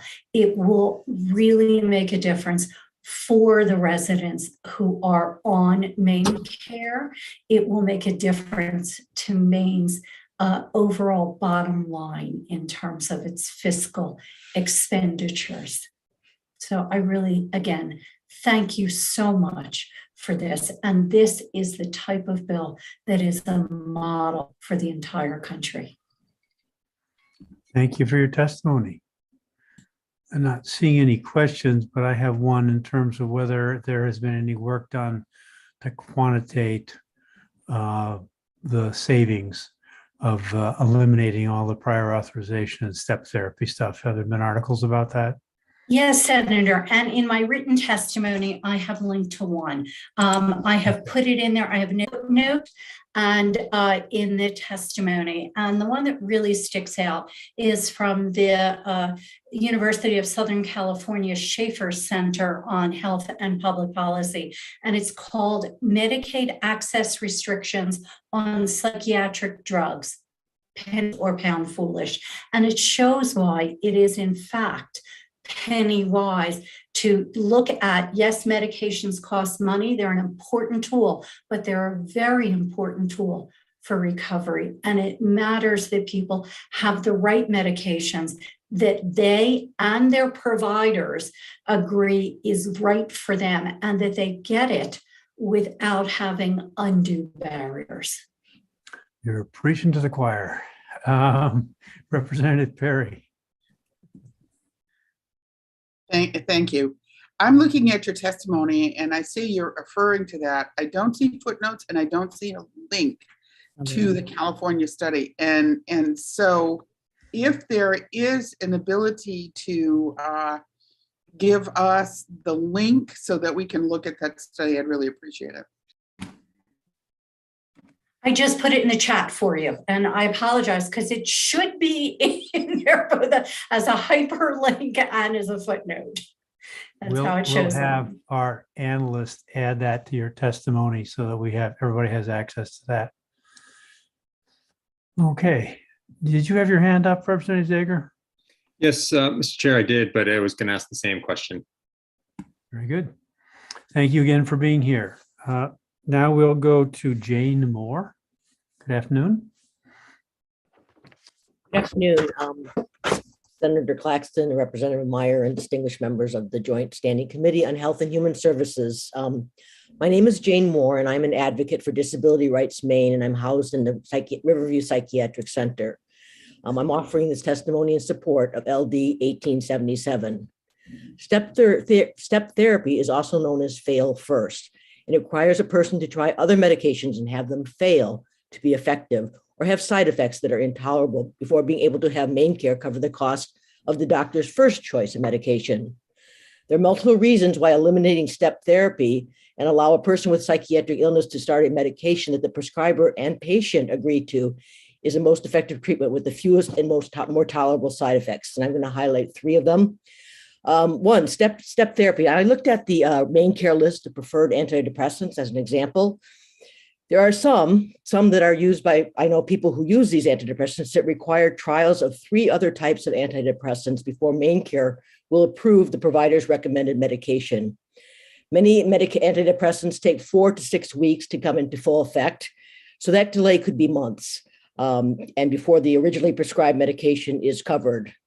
Often the medications that are prescribed that require step therapy are newer ones, and they are designed to be more effective and have less severe side effects, such as less weight gain, less sexual dysfunction, or less involuntary movements. Secondly, the use of step therapy interferes with the doctor-patient relationship. The relationship between a psychiatric provider and a patient is extremely important and takes time to establish the trust necessary to determine treatment options so that an informed decision to take medications can be made. The interference and delay that step therapy causes may undermine this trust, and often a patient who may have agreed to the original prescribed medications is not willing to take 1 to 3 other medications before the one that was originally agreed upon is authorized. Third has to do with cost effectiveness, and we've heard others testify on that regard. I will say that the opposite is true in some cases where people are going to be using more use of the emergency department, inpatient hospitalizations, loss of employment, and additional doctor's appointments. It might add cost to the prescriber as the bureaucratic hurdles take time, and it is an added expense. Also, in a field where there is a shortage of providers, it takes up time that could be used for seeing other patients. I also noted the former legislation that was passed, and so I won't repeat that, but I want to end on a personal note. In addition to being an advocate for Disability Rights Maine, I am a person with a psychiatric disability that would be considered severe. As such, I have taken psychiatric medications for many years and have been subjected to step therapy, requiring me to wait to receive antidepressants and antipsychotic medications that my provider and I had agreed would be the most effective and safe for me to take. These were difficult times while I moved through the step therapy and took antidepressants that were less effective, plus highly sedating and caused significant weight gain in order to take the medication that I am successfully on now. I hope the passage of this bill will make it so others will not have to engage in the painful process of step therapy or failing first on multiple other medications. Thank you for the opportunity to testify today, and I urge the committee to vote ought to pass. And if there are any questions, I'd be more than happy to answer them. Thank you for that testimony. I'm not seeing any questions. So again, let's go to Jean Gore. Welcome. Thank you, Senator Claxton, members of the committee. My name is Jean Gore. I'm the parent and legal guardian of a young man who suffers from schizoaffective disorder. I say young man, he's actually 40 now. I'm dating myself. I'm testifying in support of this bill. As his guardian and his mom, I've often been the one to go to the pharmacy to pick up his medications once they've been called in by his doctor. It's beyond me why there's a need for prior authorizations of the medications his doctor has prescribed, but I can tell you it happens frequently. When my son has a change in medication, it's often because his previous medication stopped working. This inevitably leaves him in a very fragile state, psychotic and agitated. To be told by the pharmacist at 6 p.m. on a Friday evening that the prescription cannot be filled without prior authorization creates major anxiety on both my son's part and my own. This happened to us once, and we couldn't get the prescription filled until the following Monday. This left us in a crisis situation for an entire weekend. I'm also the coordinator of the National Shattering Silence Coalition. This coalition is made up mostly of family members of those suffering from serious brain diseases like my son's. I hear all the time from family members in a panic because they cannot get a hold of their doctors and they can't get their child or adult child's prescription because of a prior authorization. I'm thankful Maine passed a law last year to help people with certain kinds of private insurance with this problem, but Maine also needs to help the people on Maine Care with this issue. They are the most vulnerable patients. Please help us to get prompt treatment for our children by passing this legislation. And I just want to tell you one story very briefly that I added to my written testimony yesterday. A woman whose son stabbed her 7 times and is now in prison because they couldn't get his medication. We're not kidding when we say it's a crisis. And we really, really need to be able to have access to their life-saving and crisis-ending medication ASAP. Thank you very much. Thank you. I don't see any questions, so thank you again for being here. Next, we'll go to the Honorable John Nutting. Welcome, sir.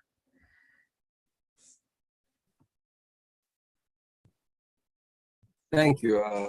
Senator Claxton, Representative Meyer, other distinguished members of the committee. My name is John Nutting. I was reminded about this very important bill last week by Ms. Longley at NAMI, Maine, because it's a high priority for them. They've submitted written testimony. Just to follow up on what Jean Gore said, as a family member and as a former legislator, you know, we're spending as a state millions and millions of dollars every year on keeping folks in jails and hospitals.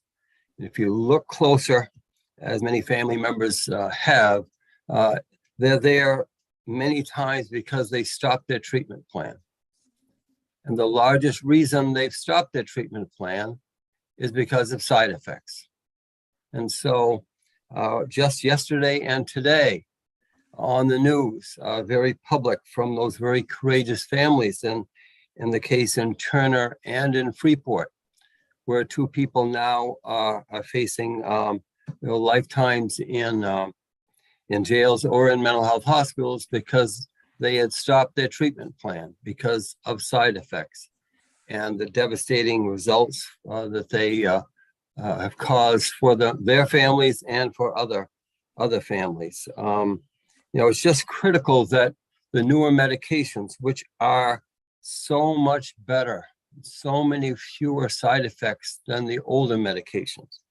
The drug Abilify, so many fewer side effects, much less weight gain, more positive attitude, Invega is another one. That's one injection every 90 days. It causes folks to actually lose weight. So some of these newer medications, to me, shouldn't be given as a last result or after 2 or 3 other medications have failed, that just increase somebody's chance to stop their treatment plan and then end up, having something happen to them or to others that could have them spend the rest of their lives or long periods of time in jail. So to me, this is a basic human right issue, and I urge you to vote to pass. Thank you very much. Thank you for your testimony, sir. Good to see you. Any questions of John Nutting? I don't see any. So we'll go to Simone Malin. Welcome. Thank you, Senator Claxton and Representative Meyer and esteemed members of the Health and Human Services Committee. My name is Simone Malin, and I am the Executive Director of the Consumer Counsel System of Maine. And I am here today to give strong support to LD 1877. I'm a person that lives with multiple disabilities. One most notably is my psychiatric history. And so many of my fellow peers use psychiatric medications as part of their recovery process. And step therapy and prior authorizations have been a huge barrier for so many people. I won't repeat, Jane said many of the things I would also echo. As a person who has lived through step therapy and prior auth with significant, the 100-pound weight gain is very real. I have experienced anaphylaxis as a process of going through step therapy and rushed to the emergency room. I've had to go inpatient because of side effects and challenges with jumping through the hoops of receiving medication. At times it was main care, and then at times it was through private insurance. People are suffering, and people are struggling to get their feet under them, and anything we can do to support them. And the decision should ultimately be between the doctor and the person willing to take that medication. And anything we can do to remove barriers for people who are trying to move forward in their lives really should land between that doctor and the person who's ultimately going to take that pill and live with potentially life-changing side effects or consequences in their lives. One thing I do want to point out is there are many medications, as many of you may know, that are often used for psychiatric reasons, and the bill text doesn't identify. Like, for example, anti-seizure medications are often used for mood stabilizers. And so they're not labeled as psychiatric medications. So just, you might want to think through all those things that could potentially be affected, like that example. And there are many others out there. So I strongly ask you to support this bill, and I will yield the rest of my time and be willing for questions. Thank you. Thank you. And I promised one of these days to get your last name right. I apologize. Okay. I keep messing that up. I don't see any questions though. So thank you for being here, Ms. Mallon. Thank you. Let's go to Greg Marley. Welcome. Thank you very much. Good afternoon, Senator Claxton, Representative Meyer, and the members of the Health and Human Services Committee.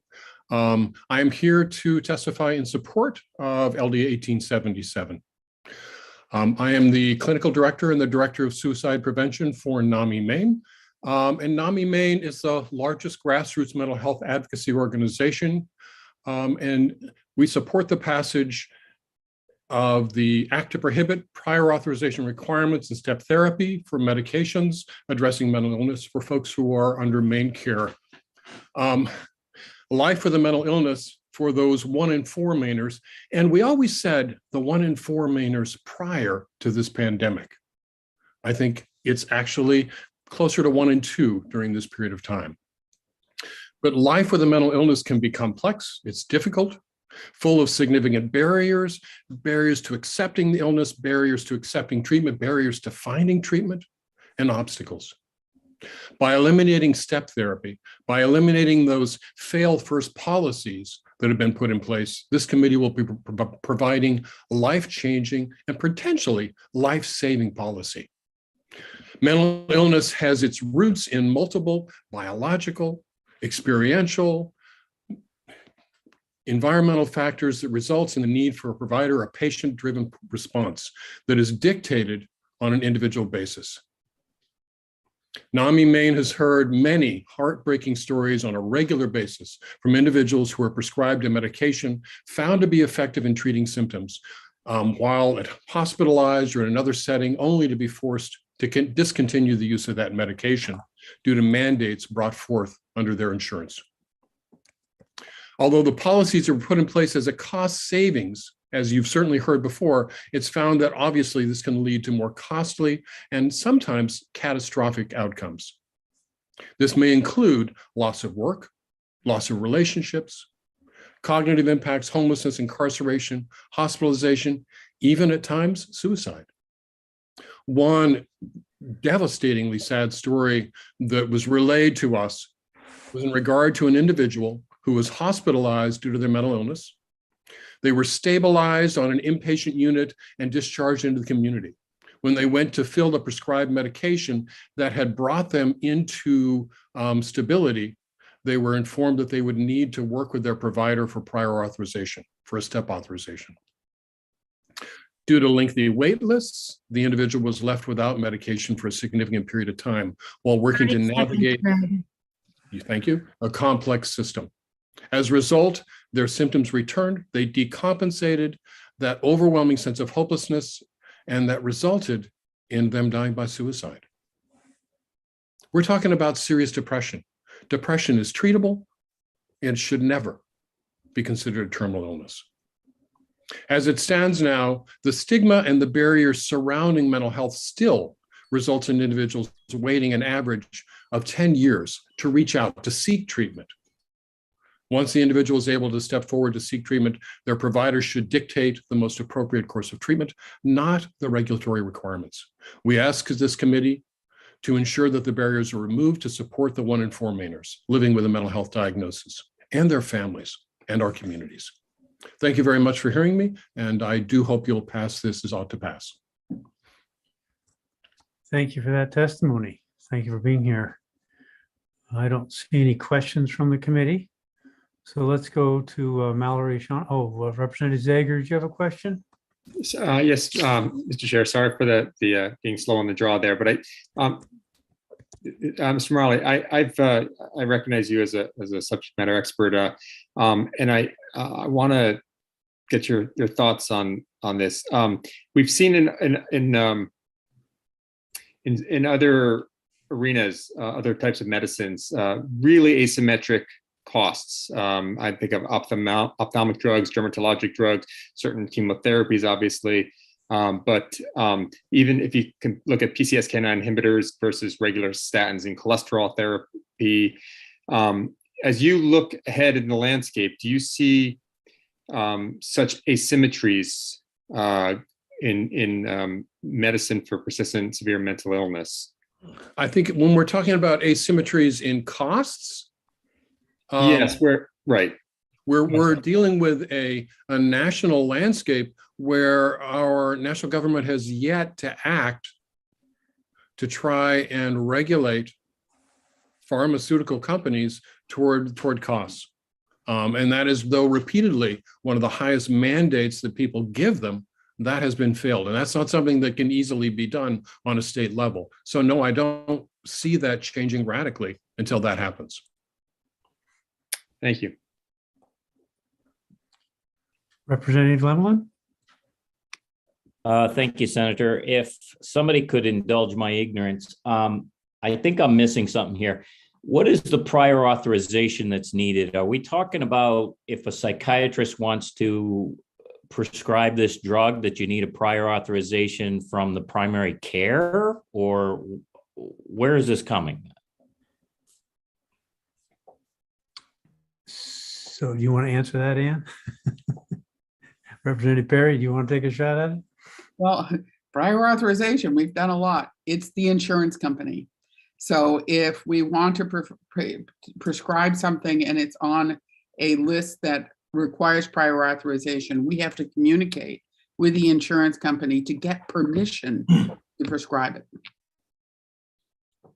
Okay, so that's, okay. So it's like a certain surgery where the insurance company has to verify that they feel it's necessary before they'll pay for it. So we're relying on insurance companies to determine at this time whether or not that drug should be prescribed or not.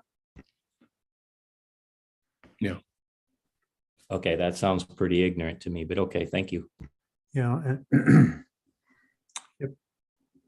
Any other questions? I will say, don't get me started. So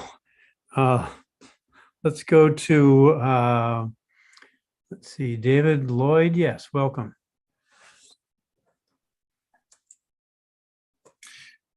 Well, thank you, Chairs Claxton and Meyer and members of the committee. My name is David Lloyd. I'm a senior policy advisor with the Kennedy Forum, and we're a national organization founded by former Congressman Patrick Kennedy that works to improve the lives of individuals living with mental health and substance use disorders. We strongly support LD 1877. This is really important legislation. It really will reduce unnecessary emergency department visits, hospitalizations, disability, homelessness, incarceration, and even in many cases, death. And all of these are among, frankly, the biggest costs to state budgets. So indeed, there is really strong evidence from across the country that bills like LD 1877 save money, and we should expect to see the same for Maine.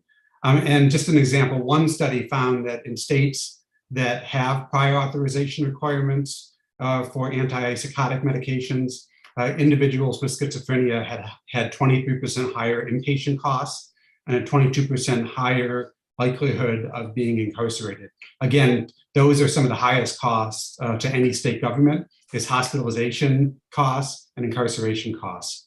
And Maine lawmakers can even have greater confidence in the human and budgetary benefits of ending prior authorization step therapy on medications for serious mental illness, because two significant studies are actually on the negative effects on mental health medication barriers within Maine's own Medicaid program. One is from 2008 and looked at prior authorization for certain mental health drugs and found that patients with schizophrenia, when this was instituted, had a 29% discontinuation rate. Another study from 2011 found that Maine Care's prior authorization requirements for mental health medications showed that patients with bipolar disorder had a 38% discontinuation rate, and increased rate of emergency department usage during that time. So rarely do lawmakers in a state have the benefits of such studies that are actually from their state showing the benefits of a particular change in policy. And so with all the research really pointing in one direction on the need to end these barriers, and in my written testimony, I have an appendix that summarizes much of that research. It's really, and with the growing mental health and addiction crisis, really now is a time for Maine legislators to act to improve access to effective FDA approved medications in Maine Care by passing LD 1877. So thank you for the opportunity to testify. I'm happy to answer any questions you may have. Thank you for including those links in your testimony. That's very helpful. Are there any questions of David Lloyd? Earlier, sir, it was referenced that there were probably 10 other states who have adopted this approach of avoiding prior authorization and step therapy. Is that still an accurate number? I believe that's an accurate number. A number of states, I list some states in my testimony. I don't list all of them, but just so you can get a sampling of some of the states that have acted. like Alabama, Indiana, Kansas, Missouri, Oregon, and a few other states have acted. So it's a wide diversity of states across the country. Definitely. Are there any other questions?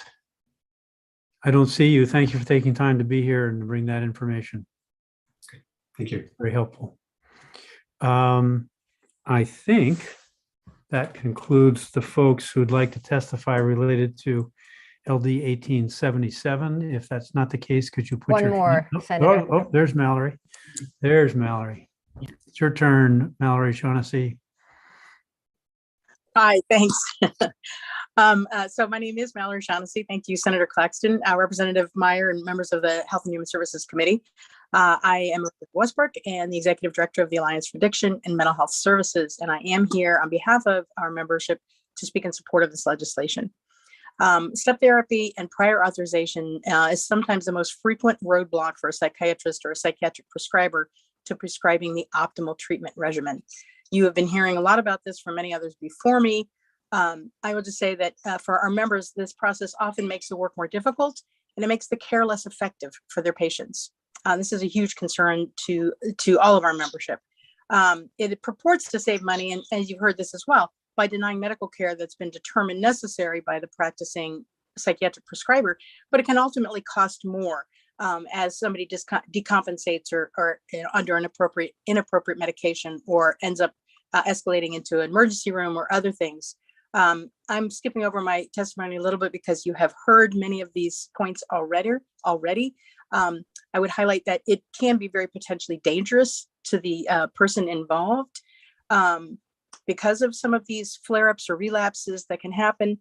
And the workload on the prescribers is a huge additional burden that, we need no more burdens. We are already having a hard enough time getting prescribers in the field and having enough staff hours and clinician hours to service the people who are desperately in need, and wait lists have escalated into the thousands. So the need for it is really not there. It is dangerous and it is a burden to providers. Access to treatment and appropriate services for the most vulnerable members of our community is one of our biggest issues at the Alliance that we feel very passionately about. Step therapy and prior authorization requirements in this way, they stand in the way of the best treatment and the most appropriate treatment. And so we believe support for 1877 is essential. So please give it a not to pass vote unanimously. And I'd be happy to get you more information, additional studies, anything for the work session. Thank you very much. Thank you for that. Now, I think we've heard from everybody who wants to testify on LD 1877. If that's not the case, and you're in the attendee list, please put up your hand. That being the case, I think we will conclude the public hearing portion of considering LD 1877 and see if anyone has questions, requests for Anna before we get to the work session.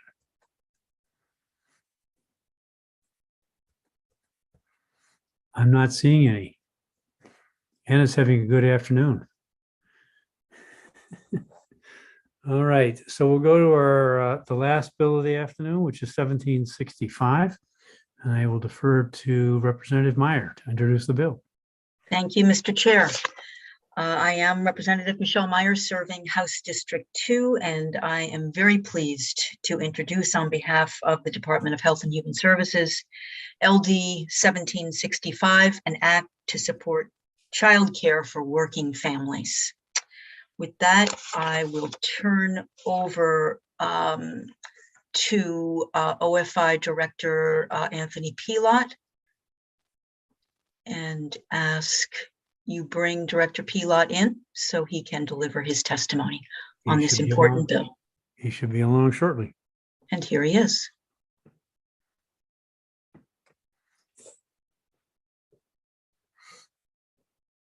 Welcome, Mr. Pilot. The floor is yours. Thank you for having me. Senator Ned Claxton, Representative Michelle Meyer, and members of the Joint Standing Committee on Health and Human Services. I am Anthony Pilot, Director of the Office for Family Independence in the Department of Health and Human Services. I'm here today to speak in strong support of LD 1765, an act to support child care for working families. LD 1765 seeks to remove the requirement the Department of Health and Human Services charge a minimum transitional child care services premium. Transitional child care is available to families at or below 250% of the federal poverty guideline who lose eligibility for temporary assistance for needy families because of increased earnings, an increase in work hours, or because they request that their TANF be terminated while they are employed. Most families receiving transitional child care pay a premium of 8% to 10% of their gross weekly income. The average premium a family is charged is $103 per week. The maximum weekly income for a family of 3 to remain eligible for transitional child care is $1,664 gross. The department is currently providing transitional child care to 223 families. Title 22, MRSA subsection 3762 currently requires the department to charge a premium between 2% to 10% of the family's gross income for transitional child care services. During the recent public health emergency, the department has been restricted by statutory requirements in allowing flexibility to provide premium relief to transitional child care participants.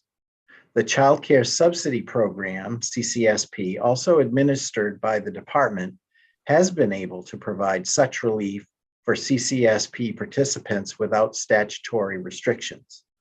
CCSP is not available for families who are eligible to receive transitional child care. The department's bill proposes the removal of the requirement of a minimum premium for transitional child care. This would allow the department to establish flexible premium options through rulemaking to ensure the program does not have artificial barriers to supporting as many eligible families as possible. As you know, the value of childcare for low-income working families, especially during a critical period of statewide economic recovery, cannot be understated. We hope you will support this bill. Thank you for your time and attention. I would be happy to answer any questions you may have and to make myself available for questions at the work session. Thank you, Mr. Belot. Are there questions? So as it stands now, there's a minimum 2% requirement. That's correct. And this we're would give the- required to do a minimum premium payment. Yep. Okay. And what's the collection rate on that 2% or whatever settled on?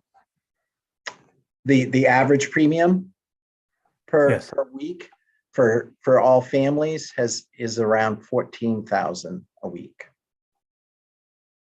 For all of the 23 families? That's the average. Yep, yep. And is that the bill or is that what's collected?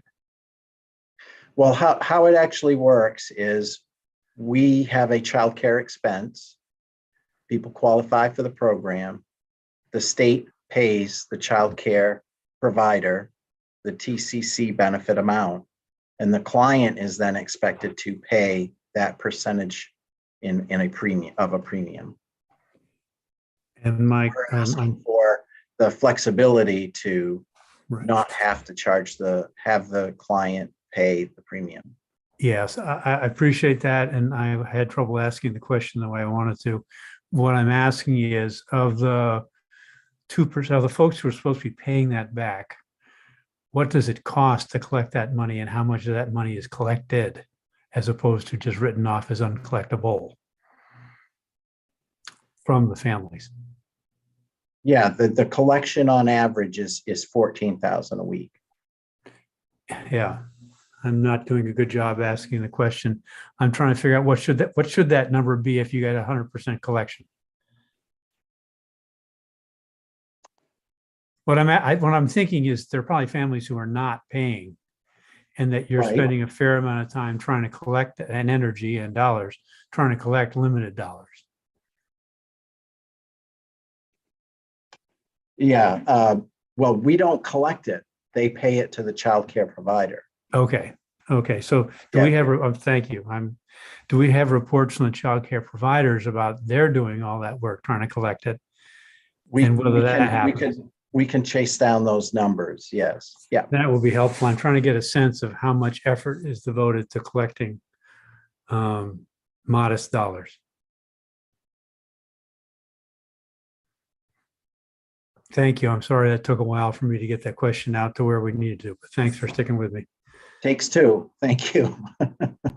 Senator Baldacci.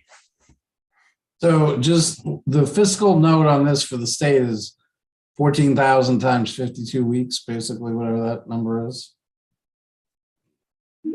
Correct. Is this a fiscal note for the state, right? Of roughly what, 750,000 or so? That's a rough estimate of the premium that amounts that they would pay to the child care providers. Okay, so that way, are we going to reimburse? So that would be additional. I'm just trying to be clear that there's a fiscal note to this, right? I believe right now we're anticipating that we can absorb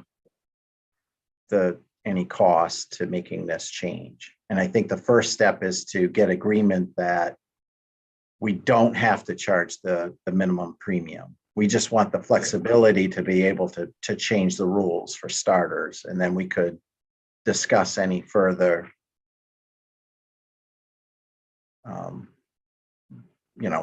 whether we want to change that to be zero, or you could change it on a scale. But right now we don't have any flexibility whatsoever. What circumstances would you typically want to be able to waive the fees, I guess? Yeah, I mean, obviously right now is a good example. We're living in a pandemic, and people have been going through some challenges there with their economic situation. So the fact that our hands are tied because of this legislation is that we'd like to change is a prime example. Or there's like a continuity of childcare for people that in difficult financial circumstances, so that, right? So you have the flexibility to maintain people in childcare and work out more flexible arrangements if they don't meet certain percentages. Correct? That is correct. Yeah. So I understand the whole intent, but thank you very much. Senator Moore, you had a question? Yes, I do. Thank you, Senator Claxton. And thank you, Anthony, for this information and for the bill.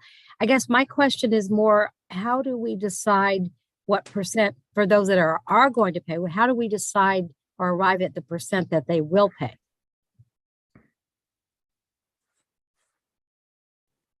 Well, there's calculations involved that, we consider the household income, and then as noted in the letter, there's a percentage that we typically end up arriving at through the calculation process.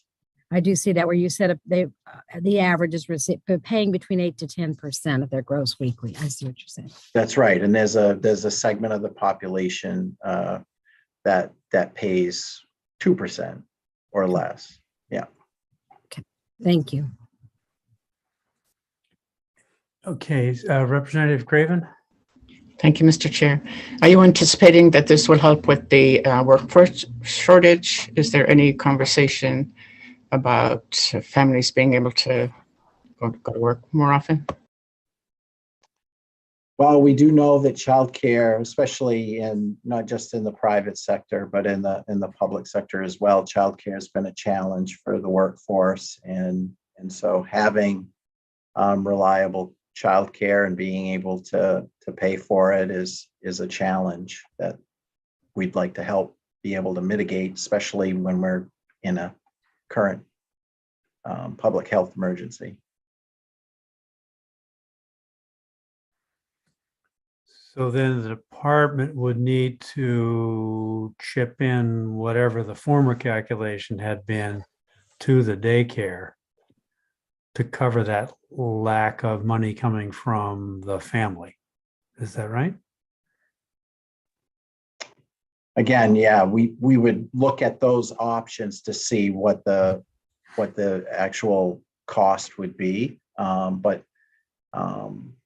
we currently already pay the benefit to the childcare providers and expect the individuals to pay the premium. We would expect to remove the premium, and then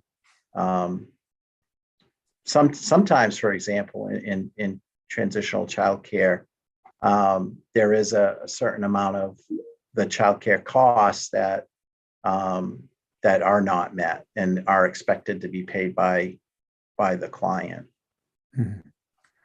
I just want to make sure we keep the daycare people whole, the folks providing childcare. That was my concern. Any other questions? I don't see any. So now we can hear from Molly Glidden.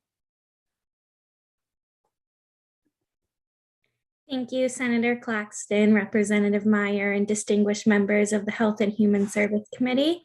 My name is Molly Glidden, and I'm a current policy intern for the Maine Association of Education for Young Children. I'm speaking on behalf of the Maine AEYC in support of LD 1765. Childcare assistance through the Temporary Assistance for Needy Families program supports children in accessing safe, nurturing, and quality care while providing parents with the opportunity to seek consistent employment, training, or educational opportunities that they need to provide for their families. 3,744 children were served through the TANF child care subsidies in 2020. As families build their income opportunities and move out of eligibility for TANF benefits, it is important that the continuance of care for children is not interrupted or lost as a consequence of moving off of those benefits and transitional childcare premium payments. Childcare is an immense cost to families and can cause poverty as they try to maintain the necessary expense to stay employed. We believe that allowing DHHS and OFI the option to waive transitional childcare premiums helps families afford childcare and maintain consistent care for their children.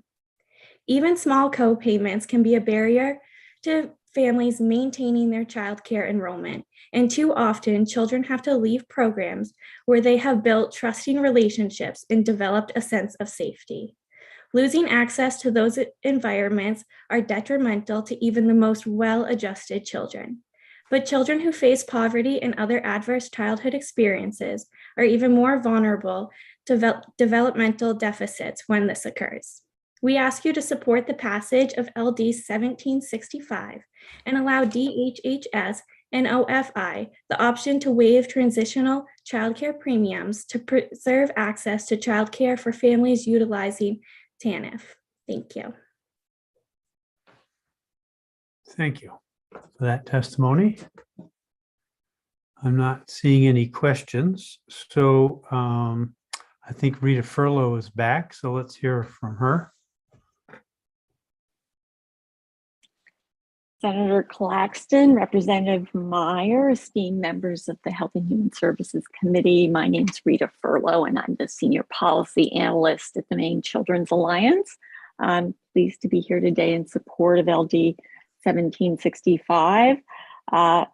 We know because of changes in our economy that have resulted in increasing pressures on Maine families how important childcare is. We have over 70% of Maine children under the age of 6 who have both parents in the workforce, and childcare is a critical part of parents being able to work in our state and across the country. And as we have seen from the pandemic, when families can't access childcare, it has a significant impact on their ability to get to work and on Maine employers who struggle at times to find employees because of a lack of families being able to access to childcare. So we know it's a critical element. And during the pandemic, one of the things that we were very pleased to see the Department of Health and Human Services do in the Office of Child and Family Services, who administers the Child Care Subsidy Program. That is the program that's funded by the Child Care Development Block Grant. That program gave the department the flexibility during a pandemic, during a significant economic and health crisis. It allowed the department to waive those parent fees. Because of the statute that is in place, the OFI does not have that ability. So we are in total support with the department's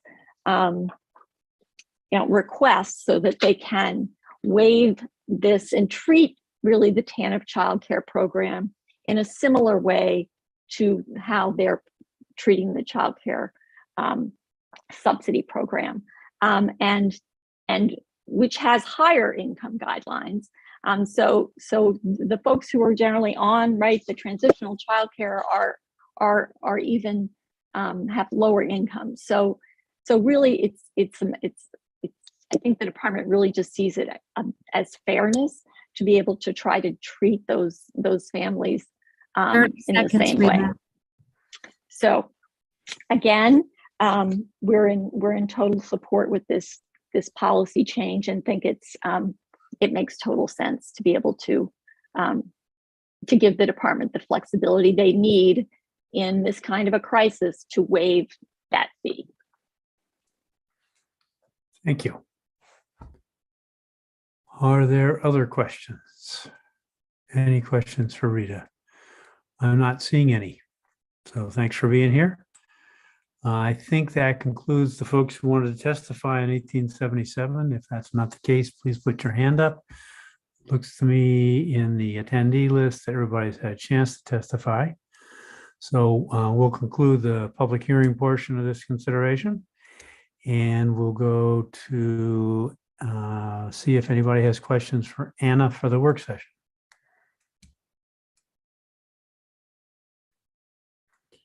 Not seeing any. Big smile from Anna. That's 0 for 3. It's a good afternoon. Okay. Any other business to come before the committee before we entertain a motion to adjourn? I'm not seeing any. So that would bring us back here at 10 o'clock tomorrow. No? No, 9:30. 9:30. Yeah. You have a briefing at 9:30. Oh, that's right. But it's not on my calendar. It might be on Could the be. most. I haven't printed out the most recent one yet. So I'm still doing those. So we'll see everybody at 9:30 then. Thank you for catching that.